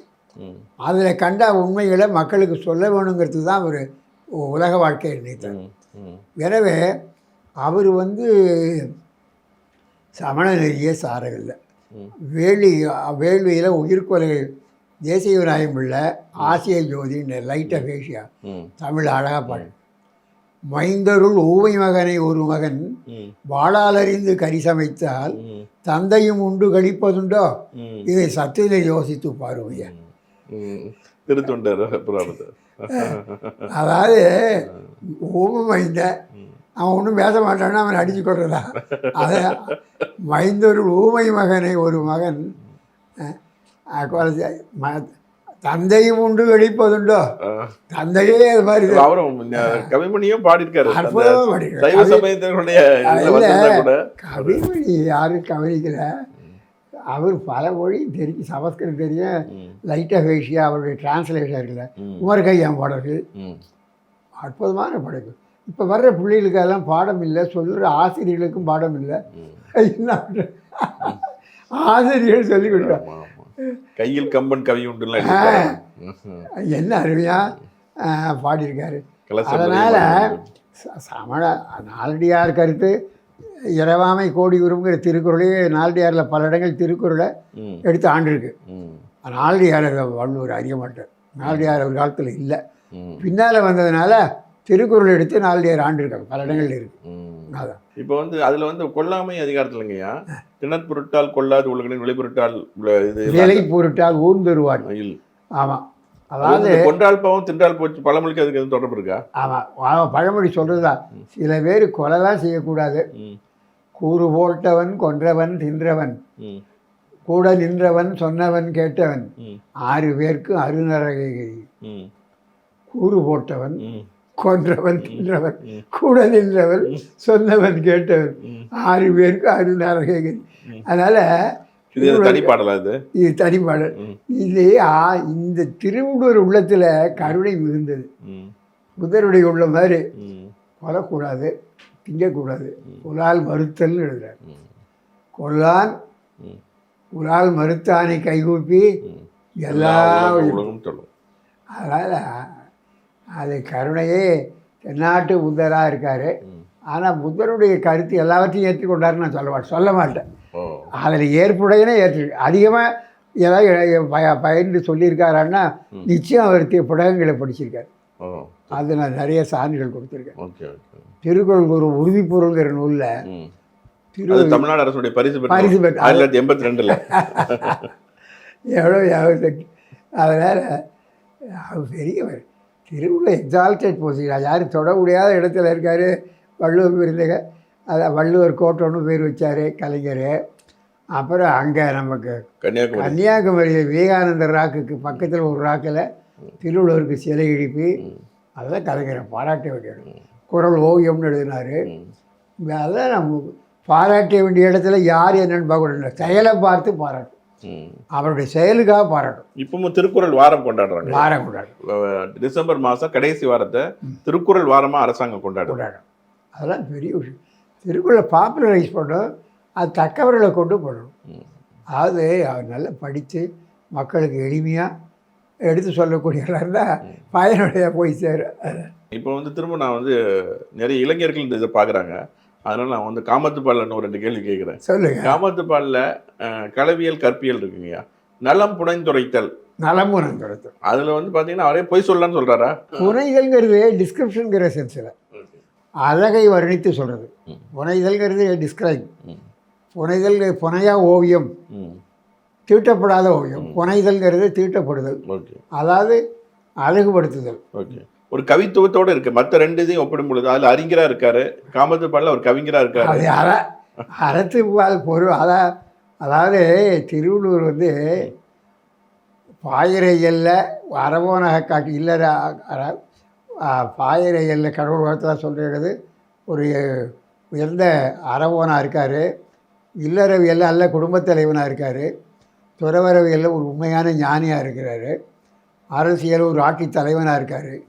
அமைச்சியலில் ஒரு லட்சிய அமைச்சராக இருக்கிறார். எல்லாம் படை மரவனாக எல்லா வகையாகவும் இருக்கிறார்.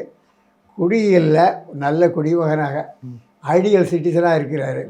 அதே மாதிரி இங்கே மாதிரி இன்பத்துப்பாலில் ஒரு நல்ல தலைவனாக, குடும்பத் தலைவனாக, ஹெடோனிஸ்டிக் லைஃப், இன்ப வாழ்க்கைக்குரியவர் காட்சி தரார். அதனால் அது ஒரு முழு மனிதன். திருவள்ளுவர் பர்ஃபெக்ட் மேன், பர்ஃபெக்ஷன் சொல்கிறது முழுமை, பூரணத்துவம் உடையவன். வடமொழியாக இருக்கும் பூரணத்துவம், முழுமைன்னு சொல்லணும். அதுதான். இப்போ இதில் களவியல் கற்பியல் வரும் பொழுது இப்போ குறிப்பறிதல் அதுலேயும் சொல்லியிருக்காரு, இதுலேயும் சொல்லியிருக்காரு. குறிப்பறிதல் பொறுப்பாளி வரும், இன்பத்துப்பாளி வருது வந்திருக்காரு. அங்கே குறிப்பு அமைச்சருடைய குறிப்பு, அலுவலருடைய குறிப்பு.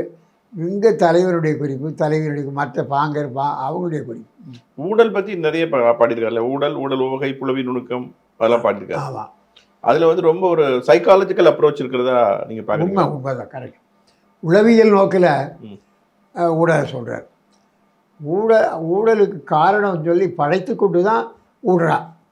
தானாக கிரியேட் பண்ணிட்டு கடவுட்ட குற்றம் இல்லை, அதில் ஒரு இன்பம் இருக்குது. அதனால் இவன் ஊடுகிறான். அதனால் ஊடுதல் காமத்திற்கின்பம் அதற்கின்பம் குடிமயங்க.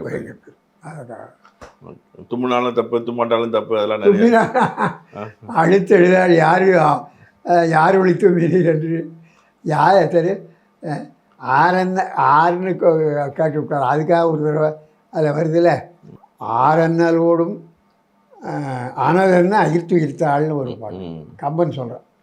கம்பன் எவ்வளோ இடத்துல திருக்குறள் எடுத்து ஆண்டுருக்காப்பா. ஆனால் பொதுவாக கவிஞன்னு பார்க்க இது அறநூறு ஆசிரியர் சார் தான். கவிஞன்னு பார்க்கக்கூட கம்பனுக்கு நிகராக ஒரு அவரும் இனி பிறக்க முடியாது. அதான் கதின்னு சொல்றோம். கம்பனும் திருவள்ளுவரும் திருமணம் செல்வகேசவராயர் சொன்ன மாதிரி தமிழுக்கு கதி கம்பனுக்கு சரியான வார்த்தை.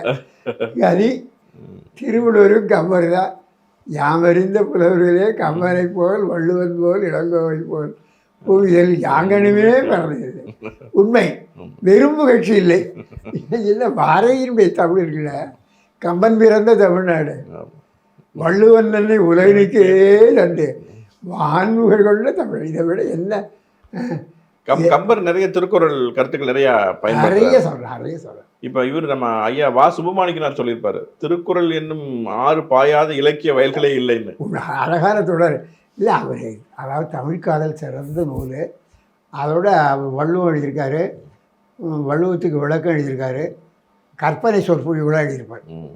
ஒரு தலைப்பு எடுத்துக்கிட்டு கற்பனை சொற்பொழிவாக 8 சொற்பொழிவு நிறைய நினைவு. ரொம்ப அற்புதமாக இருக்கும். நான் அவர் துறைத்தில் இருந்தபோது கூட நான் அவர் கீழே நான் படித்தேன், வேலை பார்த்துருக்கேன்.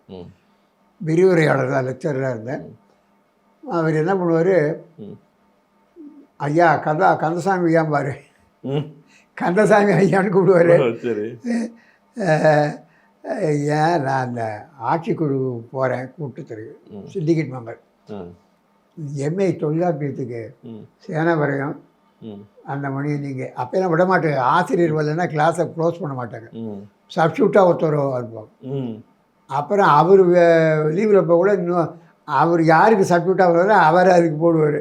இதான் அந்த காலத்து முறை. இப்போ அவங்க பாட்டும் போடுவாங்க. அது இல்லை, பாடம் நடக்கணும். அவன் அது மாதிரிலாம் சொல்லியிருக்காரு. நான் வகுப்பு நடத்தியிருக்கேன், சேனாவரை நடத்தியிருக்கேன். இப்போ சொல்லுவார், நீங்களே இப்போ அவங்கள இருக்கும் பாரு, ஐயா வேலை அவங்க வகுப்பு ஐயா அப்படிலாம் ஆசிரியர் எனக்கு பயிற்சி கொடுத்தாங்க. நீங்கள் வந்து பாலி மொழியில் ரொம்ப புலமை உள்ளவர். பாலிமொழி பாடல்களே மனப்பாடமாக சொல்லுவீங்கன்னு கேள்விப்பட்டிருக்கேன். ஏதாவது 1-2 பாட்டு சொன்னீங்கன்னா, ஏன்னா உங்களுடைய ஆங்கில புலமையை நாங்கள் பார்த்துட்டோம். உங்கள் பாலி மொழியில் ஏதாவது 1-2 பாட்டு சொன்னீங்க அப்படின்னா. சப்பபாவஸ்யகரணம் குசலஸ்ய உபசம்பதா சசித்த பரியோதவனம் ஏதம் புத்தான சாசனம். சுத்தபிடகத்தில் தம்மபதம்ங்கிற பிரிவில் இந்த பாடல் வருது. சப்பபாவஸ்யகரணம், சர்வபாபசியங்கிற சமஸ்கிருதம் பாலியில் சப்பான்னு சானாவுக்கு அப்புறம் வராது. தமிழில் கூட சர்க்கரைன்னு எழுதுறதில்ல, சருக்கரைன்னு தான் எழுதும். ராகா தனிக்குறியில் அணையா தொல்காப்பியம். சர்வபாபசிய, சர்வபாவங்களையும் கரணம் செய்தல், அகரணம் செய்யாதே. Avoid all sinful deeds. குசல சிவ சம்பதா, குசல கர்மங்களை நல்வினைகளை நிறைய செய்யுங்கள். தீவினைகளை செய்யாதே, நல்வினைகளை செய்யுங்கள். சித்த பரியோதம், சித்தம் சுத்தமாயிருங்கள். மனத்துக்கண் வாசிலனாது. அதான் திருக்குறள். அறவினை என்பது அவர் சொன்னது சித்த பரியோதம். வேதம் புத்தான சாசனம், தீச பிரீச்சிங்கம் புத்தா. இது ஒரு 2 அடி பாட்டு. இது மாதிரி நிறையா இருக்குது. இதில் வந்து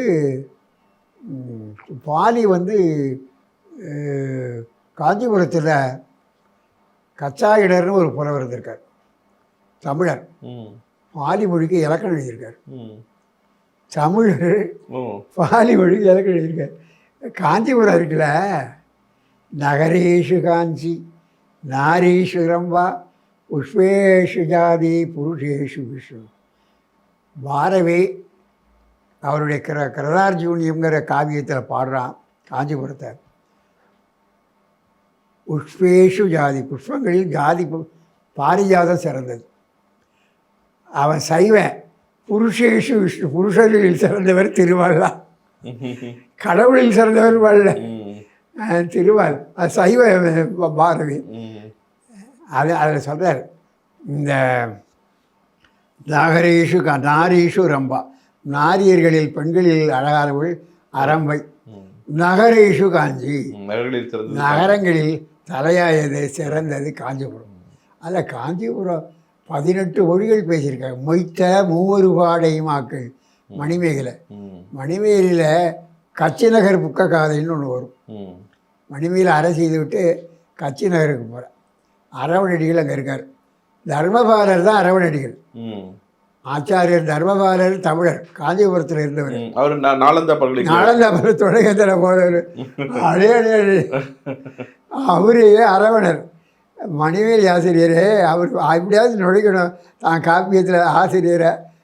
அரவணடிகள் ஆதிசினேந்திரன் அளவை 2 ஏதமில் பிரத்தியம் கருத்தளவு என்ன உபதேசிக்கிறார். மணிவேலிக்கு அரைச்செல்விக்கு என்ன சொல்கிற முதல்ல லாஜிக் சொல்லி கொடுக்குறார். அதுக்கப்புறம் தான் ஃபிலாசபி சொல்கிறார். கட்சி மாநகர் புக்க காதையில் பௌத்த தருக்கம், பவத்திர அருகன பாவை நோற்ற காதையில் பௌத்த தத்துவம். தருக்கத்தில் there are only 2 sources of knowledge.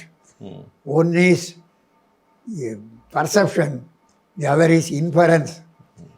அதனால் பிரத்தியம் அனுமானம். பிரத்யட்சங்கிறது தான் கண்ணுக்கு கண்ணா காண்டல் அளவை, காட்சி அளவை. இது கண்ணுக்கு இது பச்சை, இது வெள்ளை, இது மஞ்சள் சொல்கிறோம். அது கண்ணுக்குன்னு பார்க்குறோம். அப்புறம் கருதல்கிறது நான் ஊரில் இல்லை, தெருவில் தண்ணி தேங்கி நிற்கிது வெள்ளமாக. இன்றைக்கி தான் வந்தேன், மழை பெஞ்சிருக்கணும். நான் இல்லை, நான் நேரில் பார்க்கல. நான் பார்க்காட்டி போனாலும் இன்ஃபர் மழை பெஞ்சிருக்கணும். இது ரெண்டும் ஆதி, இது 2 தான் அளவைங்கிறார். அனுமானம் அனுமானம் 2 தான் பௌத்த நெறியில் தொடக்க காலத்தில் புத்தர் சொன்னது. பின்னால் நாகார்ஜுனர் மகாயான பௌத்தம் வருகிற பொழுது ஆகம பிரமாணம் பிடகத்தையே மேற்கோள் சொல்லலாம் சேர்த்துக்கிட்டார். ஒன்றுனா பெரிய போச்சு. அதனால் அது மாதிரி மணிமேகலை எதில் நிற்குதுங்க? ஏன் ஹீனயானமா மகாயானத்துலையா? அதில் ஹீனயான கருத்து இருக்குது, ஆனால் மகாயான கருத்து தான் அதிகம். அவதார கோட்பாடு மகாயானத்தில் அவதாரம் ஒவ்வொரு, அதாவது ஹிஸ்டாரிக்கலாக புத்தர் ஒருத்தவர் தான். ஆனால் என்ன சொல்கிறார் நம்மால் சாத்தனார், மறையிருள் இரிய மண்ணுயிர் ஏவுற அறவியில் விரித்தாங்கு அளப்பில் இருத்தியோடு புத்த ஞாயிறு தோன்றும். புத்த ஞாயிறு தோன்றும். புத்தர் தோன்றும், புத்தனாகிய கதிரவன் தோன்றும். எப்போ? மறையிருள் பாவம் மண்டி கிடக்கிற பொழுது அந்த இருட்டது மறையிருள் இரிய, அது ஓடி போக முடியும். மண்ணுயிர் ஏமுற, எல்லா உயிர்களும் பாதுகாப்படைய அறவையில் விரித்த அறமாகிய கதிர்கற்றைகளை விரித்து கொண்டு புத்தராகிய ஞாயிறு தோன்றும். அந்த அவதார கோட்பாடு மணிமேலில் இருக்குது. அது மகாயான கோட்பாடு. உங்களுடைய முக்கியமான இன்னொரு நூல் தொல்காப்பியமும் சங்க இலக்கியமும். அந்த புத்தகத்தில் நீங்கள் ரெண்டையும் இணைச்சு ஆராய்ந்திருக்கீங்க. இப்போ தொல்காப்பியத்துக்கு முன்னால் நூல்கள் இருந்ததா? அதாவது வடமொழி நூல்கள் 5 நூலை பார்த்து தொல்காப்பியர் கற்றுக்கிட்டாரு அந்த மாதிரியா? தமிழில் தொல்காப்பியம் ஏன்னா பல இடங்களில் என்மனார் புலவர் என்று சிபர்லாம் சொல்கிறார். கிட்டத்தட்ட 200-300 இடங்களில் வருது. அப்போ முன்னால் இலக்கியங்கள் இருந்து தொல்காப்பியம் முதல் எழுதப்பட்ட நூலாக நினைக்கிறீங்களா? தொல்காப்பிக்கு முன்னால் பல இலக்கியங்கள் இருக்கிற இறையனார் கலைஞர் தலைச்சங்கத்தில் இருந்ததான் சொல்கிறாரு. கிடைக்கல. கடல் கொண்ட பொழுது இதெல்லாம் இப்போ இந்த வெள்ளத்தை பார்க்குறவங்க எவ்வளோ மக்கள் போர்கள் அடிச்சுட்டு போகுது. இதை கண்டது கொண்டு காணாதது தெளிதல்ங்கிற உத்தியினால் அந்த காலத்தில் இப்படி தான் நடந்திருக்கும். கடல் கொள்ள உண்மை, கடல் கொண்ட அப்பாதுரையார் எழுதுறாருல, கடல் கொண்ட தென்னாடு, அதெல்லாம் உண்மைதான். இப்போ அதனால தான் அந்த ராக்ஸ் எல்லாம் அங்கங்கே பகுளியாற்றுடன் பன்மலை அடுக்கத்து குமரிக்கோடும் கொடுங்கடல் கொள்ள, அந்த துறவி இழங்க கோவப்படுறார். கொடுங்கடல் கொள்ள, பொல்லாத கடல் பிடிக்க போச்சு.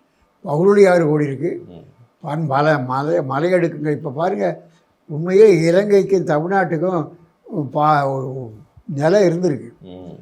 இந்த பிரளயத்தில் ஊழியில் அது பூமி கடலுக்கு கப்பல் கூட முந்தியெல்லாம் வரும்பொழுது தடுக்குமா. அதனால் மாலுமி பார்த்து ஓட்டணும்னு சொல்லுவாங்க.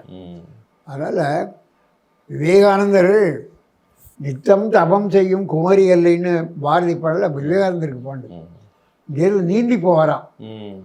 ராக்கு விவேகானந்தர் ராக்கு இருக்கு, அந்த இடத்துக்கு நீந்தி போகிறான்.